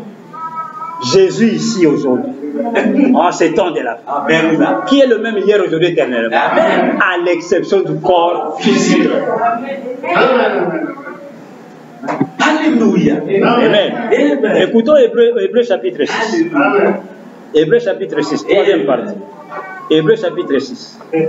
Prêché le 15 septembre 57. Écoutez ce que le prophète dit. Hébreu chapitre 6. Au paragraphe 32, il dit ceci. 32, 33. 32 jusqu'au paragraphe 34. Hébreux 6, 32, 34. Il dit ceci. Hébreux chapitre 6, troisième partie. Prêché le 15 septembre 57 au matin. 32, 34. Il dit ceci. Il dit donc alors, dimanche dernier, nous avons pris les éléments de la parole de Christ au chapitre 6 et nous avons lu ceci, tendant à ce qui est parfait. Et nous avons découvert que les gens aujourd'hui, dans nombre d'églises, tout comme au Branham et Tabernacle, et dans différentes églises, nous mettons trop l'accent sur l'étude des éléments de Christ. C'est ça. Amen. Il continue, il dit, il était le fils d'Abraham, il était le fils d'un tel, et ainsi de suite jusque dans les généalogies. Mais la Bible dit, mettons ces choses de côté et tendons à ce qui est parfait. Amen. Frère Branham dit, nous avons découvert que les gens aujourd'hui, dans nombre d'églises, il cite même sa propre église, il dit, tout comme au Branham et Tabernacle, et dans différentes églises, nous mettons trop l'accent sur quoi? Sur l'étude des éléments de Christ. Disons, il était le fils d'Abraham, il était le fils d'un tel, et ainsi de suite. Il dit jusque dans les généalogies. C'est-à-dire, Jésus était le fils de, on remonte. Il dit beaucoup d'églises mettent trop l'accent sur ces choses. Il dit, mais la Bible dit, mettons ces choses de côté et tendons à ce qui est parfait. Il dit d'abord, vous devez connaître la doctrine. Et ensuite, il vous faut connaître toutes ces choses. Alors, mettons-les de côté, dit-il. Ce qui concerne la résurrection des morts, l'imposition des mains, les baptêmes et tous ces articles morts de Dieu, car ils n'ont point de vie en eux. Mais l'Église aujourd'hui va simplement vers ces choses. Il dit, oh, nous croyons à la divinité de Christ. Frère Branham dit, oui, certainement. Nous croyons au baptême et au dos. Frère Branham dit, oui, certainement. L'imposition des mains. Le prophète, comme il dit, Paul dit, nous ferons tout ceci si Dieu le permet. Mais face à tout cela, mettons ces choses de côté maintenant et tendons à ce qui est parfait. Amen. Vous voyez cela, bien aimé. Le prophète nous révèle, il dit, c'est ce que j'étais en train de vous dire. Aujourd'hui, les gens mettent trop l'accent de ce qui était là-bas. Comment Jésus était Dieu, tout cela. Frère Branham dit, c'est bien. Mais Hébreux 6, Paul l'avait dit lui-même. Il dit, mettons de côté les éléments de Christ. Amen. Les enseignements que Jésus nous a apportés, il dit, c'est bien. Nous avons déjà cela. Mais continuons le chemin, allons vers la perfection. Parce qu'il y a quelque chose de plus grand qui vient. Amen. C'est pourquoi Paul lui-même disait, il dit, nous connaissons en partie, nous prophétisons en partie. Mais quand le parfait viendra, ce que nous vous disons ici sera aboli. Amen. C'est ça. Alléluia. Parce que la perfection elle-même sera là. Amen. Et Frère Branham nous a donné la signification des symboles, des chiffres. Amen. Il nous dit, le chiffre 5 c'est la grâce. Amen. Le chiffre 3 c'est la perfection. Le chiffre 7 c'est l'achèvement de l'œuvre de Dieu. C'est aussi la perfection de Dieu. Amen. Amen. Amen. Et la perfection devait venir en ce temps de la fin. C'est pourquoi au 7e mois de l'Église, le chiffre 7 se manifeste. Amen. Dieu vient pour ouvrir les 7 sceaux. Amen. Il vient révéler les 7 tonnerres. Et il nous apporte un messager ayant 3 noms. Chaque nom a 7 lettres, 7 lettres, 7 lettres. Amen. William, 7 lettres. Marion, 7 lettres. Amen. Branham, 7 lettres. Amen. Pour nous montrer que nous sommes au jour où le chiffre 7 se manifeste. Amen. La perfection et l'achèvement de l'œuvre de Dieu. Alléluia. Amen. La perfection n'était pas là-bas. Non. Sinon, Paul allait dire que ce que nous vous disons ici, c'est terminé, quoi, c'est terminé. Ah oui. Mais Paul était sincère. Ah oui. Il dit, ce que nous vous apportons, c'est une révélation partielle. C'est ça. C'est-à-dire une révélation en moitié. Petite somme. Mais toute la révélation vous sera apportée quand le parfait viendra. Amen. Et aujourd'hui, le parfait est venu. Amen. Gloire à Dieu là. Mais quoi que le parfait est venu, Amen. nombreux retournent là-bas. Amen. C'est ce qui fait mal. C'est pourquoi Frère Branham dit, nombreux d'églises, vous mettez trop l'accent sur l'étude de Jésus était le fils d'Abraham, il était ceci et cela, il était ceci et cela. Il dit, Paul dit, hein, laissez ces éléments-là. Oh. Allons vers la perfection. Amen. Écoutez encore dans Hébreux chapitre 6, deuxième partie. Amen. Écoutez ici la question qu'il pose. Hébreux chapitre 6, deuxième partie. Prêchez le 8 septembre 57 au soir. 8 septembre 57 au soir. Paragraphe 239, 240. Nous allons terminer. 239, 240. Hébreux chapitre 6. Écoutez ce que le prophète dit. Deuxième partie. 230, 240. Il dit ensuite, en commençant chapitre 6, nous avons vu ceci dans notre leçon de ce matin. C'est pourquoi, laissant l'enseignement élémentaire de la parole du Christ, avançons vers la perfection. C'est ça. Il continue, il dit, combien ont apprécié le message sur la perfection? L'Assemblée dit Amen. Amen. Là. Il dit, avançons vers la perfection. C'est notre message ce matin au chapitre 6 d'Hébreux. Il dit maintenant, nous voici arrivés au point où nous commençons à percevoir la substance de tout ceci. C'est-à-dire, on commence à comprendre la profondeur de ceci. Il continue, il dit, oh, nous pouvons tous être d'accord sur ces choses. Écoutez, sur la divinité de Christ, sur le fait qu'il était le Fils de Dieu, qu'il était avec Dieu et que Dieu était avec lui, qu'il était en Dieu et que Dieu était en lui, et ainsi de suite. Amen. Il dit là, nous sommes tous d'accord. Nous pouvons tous être d'accord. Il continue, il dit, nous sommes tous d'accord là-dessus. Il continue, il dit, mais maintenant, à partir d'ici, je ne sais pas si nous allons pouvoir être d'accord. Amen.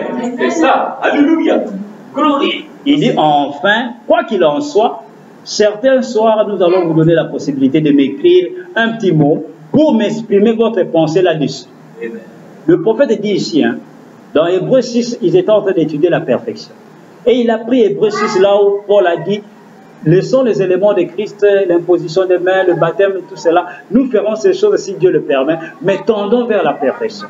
Et Frère Branham, quand il révèle ce mystère, il dit, nous avons étudié ces choses-là et nous sommes tous d'accord. Nous pouvons être tous d'accord sur la divinité de Jésus-Christ. Ah oui. Comment il était Dieu, comment Dieu était en lui, comment Dieu était avec lui, comment lui il était avec Dieu, toutes ces choses-là. Mais il dit, hein, donc maintenant, à partir de ceci, ceci quoi? Hébreux 6. Où Paul dit, laissons maintenant cela. Amen. Il dit, je ne sais pas comment on va être d'accord. Est-ce que nombreux vont vouloir laisser ceci et continuer? C'est là qu'il pose la question. Il dit, mais maintenant, à partir de ceci, je ne sais pas si nous allons pouvoir être d'accord. C'est pourquoi il a dit, de nombreux d'églises, c'est ce que les gens font. Et c'est ça, bien aimé, la caractéristique des hommes du temps de la fin. Amen. Les hommes du temps de la fin glorifieront toujours l'histoire. Ah oui. Et ils sont en train de faire des miracles. Et comme ils font des miracles au nom de Jésus, donc pour eux, donc ils sont à l'aise, c'est Dieu qui répond. Donc pour eux, ils sont connus de Dieu. Mais ils oublient qu'il y a un grand mystère caché à propos d'eux-mêmes. Ce sont des uns, mais ce sont des faux. Amen. Mais quand on en a vu à la parole de l'heure, quand vous leur posez des questions à propos du message de ce temps de la fin, sur les choses révélées aujourd'hui, vous allez voir, c'est un problème pour eux. S'il y a certains qui, si vous n'êtes pas, comment dire, vous n'avez pas de chance, il peut même vous taper. Il peut vous agresser physiquement.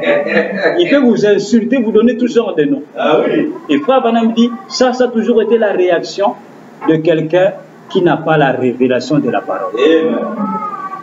Parce que le prophète de Dieu nous dit, un véritable croyant ne rejettera jamais la correction par la parole. Quand vous apportez la parole à un monsieur, à un frère, à une sœur, pour que cela puisse la corriger ou le corriger, s'il n'accepte pas cela, Frère Branham dit qu'il n'a pas le Saint-Esprit. Amen. Amen. C'est pourquoi en ce temps de la fin, Frère Branham me dit, tenez-vous-en à la parole, parce que ces gens-là ne peuvent pas réciter la parole ou croire la parole mot à mot. Alors la seule chose qui fera la différence, vous, tenez-vous-en à la parole. Amen. Après avoir regardé tous les miracles, vu tous les miracles, nous disons Amen, les miracles sont là, c'est bien, les gens sont guéris, ainsi de suite. Bon, maintenant, allons à un autre test. C'est le test de la parole. Amen. Bon, maintenant, toi qui fais ces miracles ici, toi qui chasses les démons, est-ce que tu crois à ceci? Amen. La parole de l'heure. Amen. Amen. Amen. Est-ce que tu crois que les tonnerres ont caché le nom nouveau du Seigneur Jésus? Amen. Alléluia. Quand tu nous dis que les tonnerres sont révélés, est-ce que tu pèses au moins les conséquences de la révélation de cette tonnerre? Ah. Le problème, ce n'est pas dire que les tonnerres sont révélés. Amen. Tu sais ce que ça veut dire? Amen. Amen. Amen. C'est ça. Oui, frère, les tonnerres sont révélés, les tonnerres sont révélés, les tonnerres sont révélés. Oui, bon, est-ce que tu crois que le nom de Jésus, le nom nouveau est révélé? Amen. Ah non, frère, non. Le nom de Jésus, c'est le nom éternel. Ah non. Ah. Donc ton prophète t'a menti en te disant que les tonnerres vont révéler le nom nouveau de Jésus. C'est là que vous les reconnaîtrez. C'est là que vous les reconnaîtrez, dans la parole. Et nous allons voir, Frère Branham nous dit, hein, la fois prochaine, nous allons voir, Frère Branham nous dit, vous savez à quoi ils se butent? Les faux oins, ils vont suivre Christ, mais il y a quelque chose qu'ils ne peuvent pas imiter. Nous allons voir ça, Frère Branham dit, c'est le troisième point. L'ouverture de la parole. Amen. Les mystères révélés. Amen. Ils croiront qu'un prophète est venu. Amen. Malachie 4, ça, il n'y a pas de problème. Le premier pour ils croiront, ils aiment ça, les guérisons, miracles et tout cela, les discernements, tout ça, ce sont des miracles. Mais Frère Branham dit, ça, ce n'est pas son message. Non, non, non. Le message qui devait attirer les poissons arc-en-ciel, c'est-à-dire l'épouse au temps de la fin, l'ange lui a dit, c'est le troisième poule. C'est-à-dire la troisième attraction, la troisième partie du ministère de William Branham. Amen. Et cette troisième partie, Frère Branham, Dieu lui a dit, ne l'explique jamais. Amen. C'est ça. Parce que l'imitateur, s'il entend cela, il va faire des dégâts sur la terre. Amen. Et Frère Branham dit, c'est pourquoi Jean, quand il a voulu écrire, l'ange lui a dit, hé, C'est les. Amen. n'écris pas ce qu'on dit les tonnerres. C'est ça. Frère Branham dit pourquoi? Il dit parce que si le diable entend cela, il va faire des dégâts sur la terre. C'est ça. Mais pourtant, ça doit être révélé. Maintenant, ça sera révélé comment? Frère Branham dit dans le cœur des croyants. Amen. Dans le cœur de chacun de nous. Que le Seigneur vous bénisse. Que le Seigneur vous bénisse. À celui qui vaincra. Amen. Apocalypse 2, 17, Apocalypse 3, 12, la Bible déclare à celui qui vaincra, je lui donnerai un caillou blanc, Amen. sur lequel est écrit mon nom nouveau, que personne ne connaît si ce n'est celui qui le reçoit. Reçois quoi? Personne ne me connaît. C'est pourquoi Frère Branham, si quelqu'un vous dit il connaît cela, c'est qu'il ne le connaît pas. C'est ça. Parce que celui qui recevra cela ne le dira pas. Amen. C'est pourquoi pas que c'est pour lui seul. Oh, la doctrine de la divinité. Amen. Ainsi nous voyons bien aimé, c'est à cela que les yeux du temps de la fin vont complètement s'éviter. Et c'est pour cette raison que dans Apocalypse 16, la Bible déclare quand il y a eu l'ouverture du sixième sceau, il y a eu 3 esprits impurs qui sont sortis. Des esprits de démons qui font des prodiges et qui vont vers le roi de la terre afin de les rassembler pour le combat du grand jour du Dieu Tout-Puissant. Et le prophète de Dieu nous dit, les esprits impurs sont sortis et la Bible déclare, ils sont semblables à des grenouilles. Vous connaissez les grenouilles, non? Ah oui. Des crapauds. Et quand vous allez observer la grenouille, vous allez voir, il y a quelque chose, regardez les grenouilles dans les yeux. Vous allez voir que les yeux des grenouilles, c'est comme si ses yeux regardent toujours en arrière. Ah oui. Et quand vous le bougez, lui, il va toujours en avant. Il saute toujours. Mais ses yeux sont révulsés, regardant toujours en arrière. Et Frère Branham me dit, au temps de la fin, entre le 6e et le 7e sceau, entre la 6e et la 7e trompette, au temps de la fin, c'est-à-dire au temps de la fin, pour faire simple, c'est en ce temps-là que cet esprit-là devait sortir. Ah oui. L'esprit semblable aux grenouilles, l'esprit de la Trinité, Père, Fils et Saint-Esprit. Et cet esprit-là ne fait que regarder en arrière. Amen. C'est pourquoi Frère Branham dit, il prêche toujours un Jésus historique. C'est ça. Regardons toujours en arrière et allons de l'avant. C'est pourquoi le prophète de Dieu nous dit, le diable, il est tellement rusé qu'il vous fera croire à tout ce que Dieu a fait dans le passé. Il vous fera croire à tout ce que Dieu fera dans le futur. Mais il va vous empêcher de voir ce que Dieu est en train de faire dans le jour dans lequel vous vivez. Vous savez pourquoi, frère? Le diable connaît beaucoup d'écritures, frère, voilà bien. Il connaît beaucoup d'écritures plus que beaucoup de papas pasteurs. Ah oui, c'est ça. Satan que vous voyez. Satan n'avait pas peur d'avoir un débat avec Jésus à Jérusalem. Après le jeûne de Jésus. Ah oui. Lui-même est venu, il n'a pas envoyé un démon. Il est venu lui-même. Il a dit, ok, il est écrit que comme tu as faim, alors fais que ces pierres deviennent des pains. Tu vas manger. Jésus lui dit, non, l'homme ne se nourrira pas de pain seulement, mais de toute la parole. Il dit, ok. Mais il est aussi écrit, il dit, jette-toi par terre, hein, de ce temple-ci. Il a amené au sommet du temple le diable. Il dit, Jésus, si réellement tu es le Fils de Dieu, jette-toi par terre et je vais voir. Parce qu'il est écrit que Dieu enverra ses anges afin que son pied ne puisse pas fouler une pierre. Jésus le regarde, il dit, il est aussi écrit. Amen. Que tu ne tenteras pas l'Éternel et ton Dieu. Amen. Le prophète dit, hein, Satan citait les Écritures. Et oui. Il les avait où? Il connaît la Bible. Amen. Ah.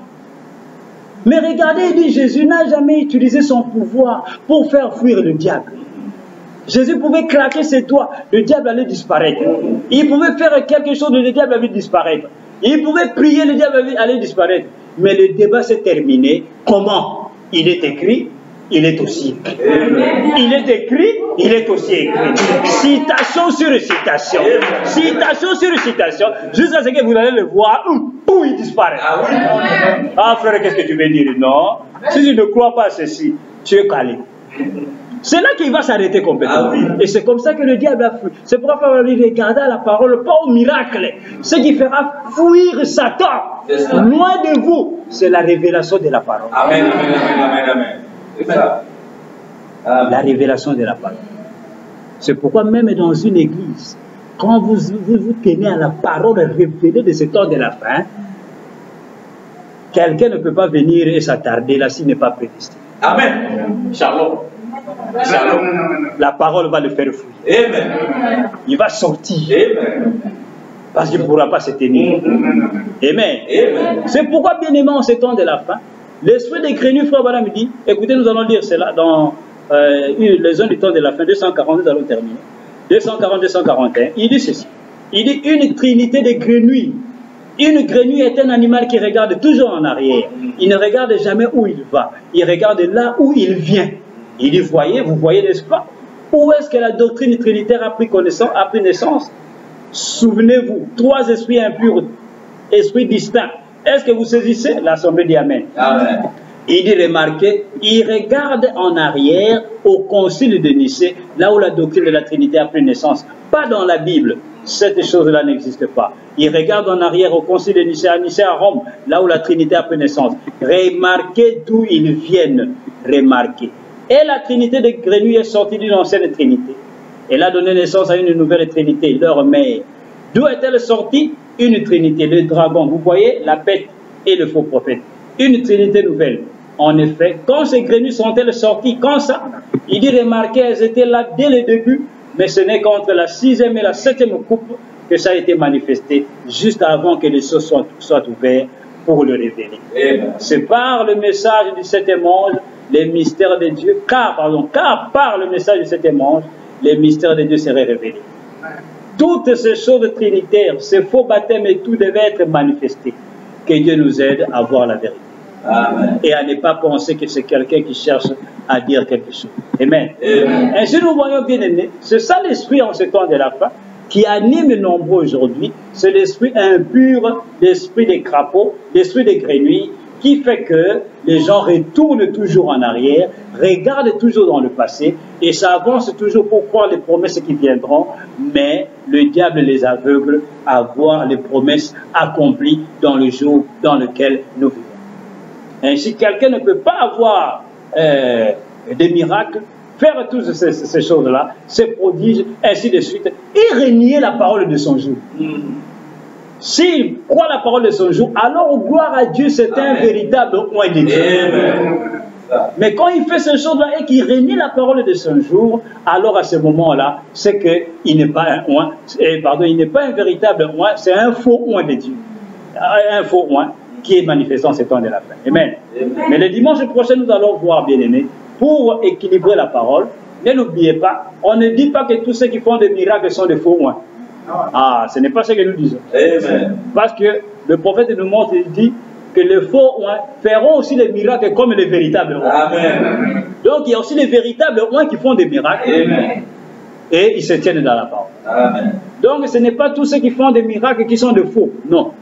Et nous allons voir aussi qu'il y a aussi ceux qui font des miracles, mais qui ne reconnaîtront pas, qui ne comprendront pas la parole de l'heure, et ils seront sauvés. Amen. C'est ce que nous parlons des vierges folles. Pourquoi? Parce que eux, ils ont été prédestinés à rester soit au premier niveau ou au deuxième niveau. Mais le troisième niveau, ils n'ont pas été prédestinés à cela. C'est pourquoi l'arche de Noé avait 3 étages. Amen. Il y avait le premier niveau, là où il y avait des animaux rampants. Deuxième niveau, il y avait les animaux à 4 pattes. Au troisième niveau, il y avait les animaux, les oiseaux, les animaux volants. Amen. Et Noé allait là-bas au premier niveau, il nourrissait les animaux au premier, au deuxième et au troisième. Mais la fenêtre qui pouvait montrer que le soleil a jailli se trouvait au sommet de l'arche. Pas de ce côté-ci. Non. Amen. Mais l'arche symbolise la parole de l'heure. C'est pourquoi dans le message, nous avons 3 poules qui sont les 3 manifestations du ministère de William Branham. Les 3 parties du ministère. Amen. Ainsi, nous avons le premier poule, la guérison divine. Deuxième poule, le discernement des pensées, quand Frère Branham s'est mis à discerner les pensées des gens, leur disant leur nom, leur maladie, toute leur vie. Et il y a aussi maintenant le troisième poule, la troisième attraction. Poule en anglais veut dire attirer. Et la troisième attraction, Frère Branham dit, c'est l'ouverture de la parole, la révélation des mystères cachés de la Bible. Et maintenant, comme c'est l'arche de Noé, il y a ceux qui sont prédestinés seulement au premier niveau. C'est-à-dire le premier poule. Ils croiront qu'un messager est venu, Malachie 4 est accompli, Dieu nous a envoyé les prophètes, et ils s'arrêtent là. Ah oui. Et il y a d'autres qui iront au deuxième poule, le deuxième étage, et ils croiront à cela. Mais ils n'atteindront pas le troisième poule, la troisième attraction qui est la révélation des mystères cachés. Amen, amen. Mais ils sont dans l'arche, Dieu va les sauver. Amen, amen. Amen. Amen. Et nous allons voir bien aimé en profondeur, mais ceux qui seront perdus, c'est quoi? C'est ceux qui verront la vérité. Amen. Et qui vont la rejeter volontairement. Ça, c'est vraiment là bien aimé qui vont aller de l'autre côté, qu'on n'a même pas cité les noms. Amen. Amen. Amen. C'est pourquoi la Bible déclare dans Matthieu 24, 28, là où sera le corps, c'est là où s'assembleront les aigles. Si vous avez une Bible où on a écrit le vautour, effacez cela. Amen. Parce qu'il y a certaines traductions de lui second, on a écrit là où sera le corps, là où s'assembleront les vautours. Pas les vautours. Le vautour, c'est un oiseau qui ressemble à l'aigle, mais ce n'est pas l'aigle. Parce que l'aigle est un oiseau qui a été créé d'une manière différente, parce que les hauteurs que l'aigle atteint, aucun autre oiseau sur la terre ne peut atteindre. Amen. Amen. Si un autre oiseau atteint cette hauteur-là, le prophète dit il va s'éclater. Amen, amen. Parce que son corps n'est pas constitué à atteindre ces hauteurs-là. Seuls les aigles. Et Jésus avait dit, en parlant de Matthieu 24, pourquoi il a dit là où sera le corps, là s'assembleront les aigles? Parce que le corps dont on parle là, c'est ça la parole. Amen. Les aigles ne vont pas se rassembler autour de miracles. Non, non, non. Ils vont se rassembler toujours autour d'un cadavre qui est le corps, la parole faite chair. C'est ça là. C'est ça. Et les aigles dans le naturel, les aigles ne mangent pas de l'herbe. Non, non, non. L'aigle n'est pas un herbivore, c'est un carnivore. L'aigle mange la chair et boit le sang chaud. Et l'aigle tue lui-même sa proie. Ah oui. Tue lui-même l'animal qu'il veut manger. Amen. Mais pas les vautours. Non. Les vautours peuvent venir et manger ce qui a déjà été tué, ce qu'on appelle de la charogne, la viande déjà pourrie. Ils vont venir se rassembler et manger ce qui est déjà passé. C'est ça l'histoire. Ils aiment l'histoire. Mais l'aigle ne mange pas ce qui est déjà passé. L'aigle ne mange pas de la pourriture. L'aigle mange la viande sèche, fraîche, qui vient d'être tuée et boit le sang chaud. C'est ça là. Oh, c'est pourquoi Jésus a dit, là où s'assembleront, là où il y aura les cadavres, le corps. On ne parle pas de l'esprit. Jésus n'a pas dit là où sera l'esprit, là s'assembleront les aigles. Non, les aigles ne se rassemblent pas autour d'un esprit. Parce qu'ils vont manger quoi? Oh, la tortue de l'aigle mange la chair et boit le sang. Et Jésus à son jour avait dit aux disciples, quand ils étaient encore 70 et qu'ils sont venus trop nombreux, il s'est tourné, il a dit, mon église aujourd'hui c'est plein, hein? Il faut un peu faire un peu la sélection. Parce que comment il y a beaucoup de gens aujourd'hui? Il regarde, il dit, ok. Bon, bien aimé, que Dieu vous bénisse ce matin. Alléluia, alléluia. Ok, je vous dis ce matin, que celui qui ne mangera pas ma chair et ne boira mon sang n'aura pas la vie éternelle. Les disciples se sont regardés. Oh, frère, ça c'est quelle prédication? Comment ça nous dit de manger sa chair, frère? Boire son sang, et pourtant Moïse dans l'Ancien Testament interdit ces choses. Et certains se sont levés, hein, se sont regardés. Celui qui l'avait invité, il a dit, ah frère, moi je parle. Parce que ça, c'est une secte religieuse. Moi, j'avais cru que vous parlez de Moïse ici. Mais non, cet homme, ce pasteur nous dit qu'on mange sa chair et qu'on boive son sang. Ça, il veut faire de nous des cannibales et des vampires. Ils ont dit non, non. Et bien aimé, nombreux, la grande majorité est partie. C'est toujours la majorité. Amen. Ils étaient 70, ils sont restés 12. Amen. Vous qui y avez été à l'école, vous savez combien sont partis? 58. 58, ils sont partis, la grande majorité. Et la petite minorité qui est restée, Jésus s'est tourné, les a regardés. Il a dit, oh, vous êtes encore là. Et vous qui êtes restés ici, vous les 12 ici, vous n'avez pas parti. Pierre se lève. Il dit, mais à qui irions-nous encore? À qui irions-nous, Seigneur, à qui irions-nous? Et Pierre n'a pas dit, hein, c'est toi qui as les miracles de la vie. Non, c'est toi qui as les paroles de la vie. Parce que ce qui apporte la vie, c'est la parole. C'est ça. C'est ça là. Jésus a dit, ah bon? Ok, il n'y a pas de problème, vous êtes restés, mais sachez, ce n'est pas vous qui m'avez choisi, hein? C'est moi qui vous ai choisi. Et même quand vous êtes restés là, il y a un parmi vous, c'est un démon. Ah, un jour il va partir. Son temps n'est pas encore arrivé. Amen. Donc nous voyons bien, mais c'est là où nous allons nous rassembler. Et n'oubliez pas le cadavre. Frère, même si c'est votre papa ou maman, hein? Si on vous laisse avec un cadavre dans la chambre, on dit, frère, nous allons aller chercher l'ambulance, restez avec les cadavres dans la chambre, vous deux, vous allez fouiller. Un bien-aimé qui est mort, donc vous dites, bon, toi, sinon on va l'appeler les policiers pour appeler l'ambulance là. Non, moi aussi on va aller avec. Pourquoi? Parce que le cadavre fait peur. Mais pourtant Jésus a dit, hein, c'est là où les aigles de Dieu vont se rassembler. Amen. À une chose qui fera peur au monde. La chose que les gens fuiront. Ils diront, ne m'amène pas là-bas. Mais les véritables aigles vont s'assembler, manger copieusement. Je dis, ça c'est notre nourriture. Nous mangeons un cadavre. Si tu n'es pas fort, tu vas fuir. C'est ça là. Si on vous apporte une nourriture, vous arrivez dans une maison, on vous sert à manger un gros foufou avec la viande. On vous dit, bien aimé, ça c'est le cadavre d'un homme. Allez vous manger. Mais c'est là où s'assembleront les aigles. Dieu avait mis toutes ces choses dans la parole pour nous montrer que ça ne sera pas pour tout le monde. Ce sera quelque chose que les gens regarderont et feront ceci. Vous avez des cadavres plus mauvais, sont mauvais. Un cadavre.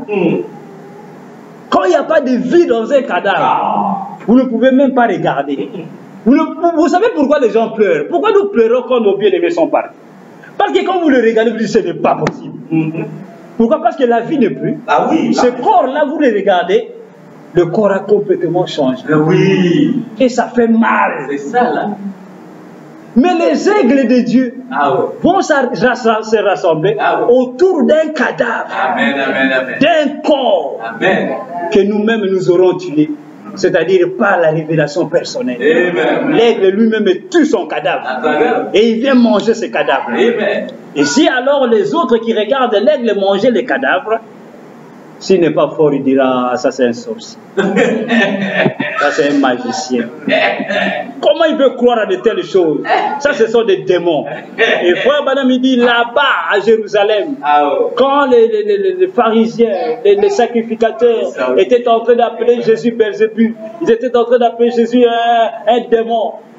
Mais les démons de l'autre côté, dans le fou de Gadara, quand Jésus est venu, ils ont dit, Jésus, fils de Dieu, nous te connaissons. Pourquoi es-tu venu pour nous chasser, nous perturber, nous détruire avant les temps? Nous te connaissons. Il leur a dit, qui êtes-vous? Ils ont dit, nous sommes légions parce que nous sommes nombreux. Donc ils étaient des millions de démons dans cet homme-là. Ils ont dit, mais nous on te connaît, tu es le fils de Dieu, non? On te connaît.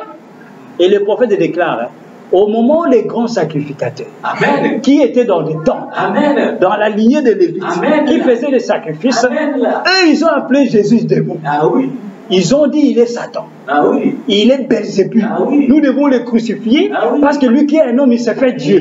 Mais les démons, dans un faux témoignaient que Jésus était le fils de Dieu. Frère Madame me pose la question, qui avait raison? Alléluia. Oh, gloire au Seigneur. Les sacrificateurs ou les démons? Les démons. C'est pourquoi en matière de la divinité, les démons ont toujours raison. Parce que les démons connaissent Dieu plus que nombreux. C'est pourquoi si on appelle un démon, glorifier les saints. Alléluia. Oh Seigneur. Amen. Amen. Alléluia. Ce n'est pas facile. Écoutez, nous terminons par ceci. Continue là. Alléluia. Amen. Dans les zones du temps de la fin. Écoutez comment Frère Branham nous parle des aigles et des vautours. Parce qu'il y aura aussi des vautours qui vont rôder tout autour. Dans les zones du temps de la fin, 249 jusqu'en bas. Il dit ceci. Il dit donc vous les appelez des... Pardon. Il dit donc vous les avez appelés des vautours. Vous dites Frère Branham, c'est vrai. Il dit mais rappelez-vous, un vautour c'est un oiseau. Est un oiseau lui aussi. Est oint pour voler. Les deux esprits seront tellement proches que ça séduirait les élus. Un vautour est aussi gros qu'un aigle. Il peut voler comme l'aigle. Il est moins pour voler, pour prêcher ou pour prophétiser. Remarquez, tout comme l'aigle. Mais il ne peut pas suivre l'aigle dans les hauteurs. Frère Branham dit non, non. S'il essaie de suivre l'aigle, ses folies seront manifestées. Il dit oui, monsieur, il ne peut pas suivre l'aigle. Il dit, oh, il peut dire, je crois que Jésus-Christ est le Fils de Dieu. Je crois en Dieu le Père Tout-Puissant, Créateur des cieux et de la terre. Jésus-Christ est son Fils et ainsi de suite. Voilà, oh, c'est sûr. Il peut me faire ça, mais qu'en est-il de dire qu'il est le même hier, aujourd'hui, pour toujours? Il dit, voyez, voilà les vautours bien-aimés. Frère Branham dit, ils ont une ressemblance totale avec l'aigle. Ils sont gros comme l'aigle. Ils peuvent voler comme l'aigle, mais ils ne peuvent pas atteindre les hauteurs là où l'aigle atteint. Cela veut dire dans le spirituel, la révélation qu'un véritable enfant de Dieu reçoit dans ce message en ce temps de la fin. Si quelqu'un n'est pas prédestiné, si lui aussi veut croire comme son frère, parce qu'il a vu, mon frère a cru à ceci, moi aussi je vais croire. S'il n'est pas un aigle et qu'il suit son frère aigle, un jour, il va retourner dans le désert. C'est pourquoi nous disons la révélation est personnelle, individuelle. Parce que quand Dieu vous révèle, vous individuellement, vous ne croyez plus parce que votre frère a cru. Vous ne croyez pas parce que votre pasteur croit cela. Non, vous croyez parce que Dieu vous a révélé que c'est la vérité. En ce moment-là, personne ne notera cela de votre cœur. Alléluia. C'est pourquoi on ne croit pas parce que mon frère a cru. Parce que papa croyait comme ceci, alors moi aussi je crois comme cela. Parce que mon mari croit comme ceci, ma femme, non, bien aimé, vous devez recevoir la révélation individuellement. Et quand vous avez reçu individuellement, vous alors vous priez aussi pour que votre frère aussi puisse voir cela. Amen, amen. Et un jour vous allez voir qu'il y aura une connexion Wi-Fi, sans ligne, sans câble.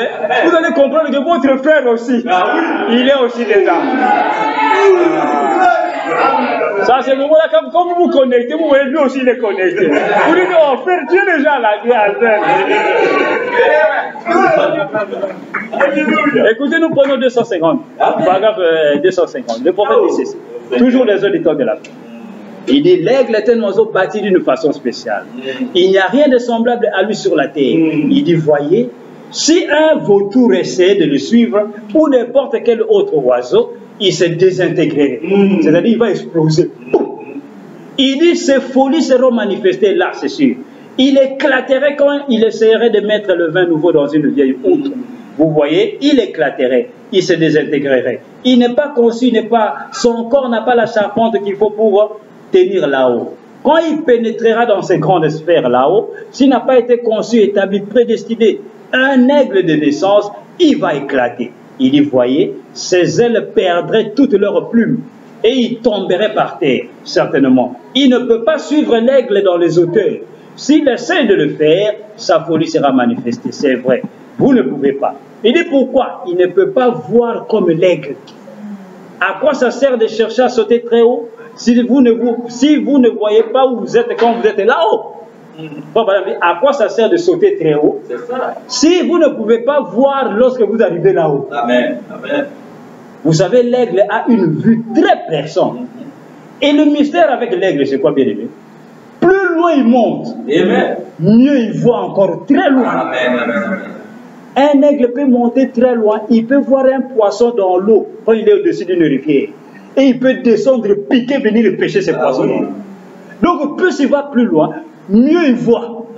C'est pour montrer que les véritables croyants, quand ils entrent dans la parole, au fur et à mesure qu'il y a des révélations, ils reçoivent encore plus de révélations. Amen. Ils voient encore plus loin. Amen. Que le vautour. Amen. Si le vautour aussi veut suivre, veut imiter, il va tomber. Il va complètement se désintégrer. Et comme Madame lui dit, il tombera sur la terre parce qu'il n'a pas été créé comme cela. C'est par prédestination. Et il dit, s'il devait essayer, ne serait-ce qu'essayer d'imiter cet aigle dans les hauteurs, là, il devient tellement aveugle qu'il est tout excité, mais il ne sait pas pourquoi. Il dit, c'est vrai. Il crie et il jubile et il se démène, mais prononcez-lui seulement la parole. Oh, c'est là que sa folie se manifeste. Amen. Vous voyez, c'est là bien aimé.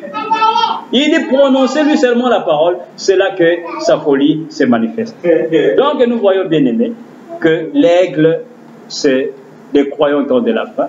Et nous, en tant que croyants au temps de la fin, nous devons regarder à la parole. C'est la parole et la parole seule qui nous accorde la vie éternelle. Et cela va nous aider à sortir ou à éviter complètement à tomber dans les panneaux, dans les pièges des hommes du temps de la fin, où nous voyons des choses terribles dans ce temps de la fin, se faisant sous le nom des églises, sous le nom de Jésus. Mais en réalité, ce sont des choses qui ne sont pas réellement de Dieu. Et ce sont des gens eux-mêmes qui ont été déjà rejetés par Dieu, réprouvés, que Dieu ne recevra même pas au temps de la fin. Pourquoi? Parce que ce sont de fausses semences qui enseignent la fausse parole et qui détournent le peuple de Dieu de la vérité. Et Dieu avait dit, parce que ces gens ont rejeté la vérité, il dit, moi-même, je leur enverrai un esprit d'égarement. Amen. Afin qu'ils puissent croire à un mensonge. C'est là que nous allons voir aussi la fois prochaine qu'il y a aussi des oints qui ne seront pas oints par le véritable Saint-Esprit, mais qui seront oints par Satan. Ah oui. Et qui feront aussi des miracles. Amen, amen. Et qui auront aussi un faux enseignement. Amen. Amen. Que le Seigneur bénisse. Amen.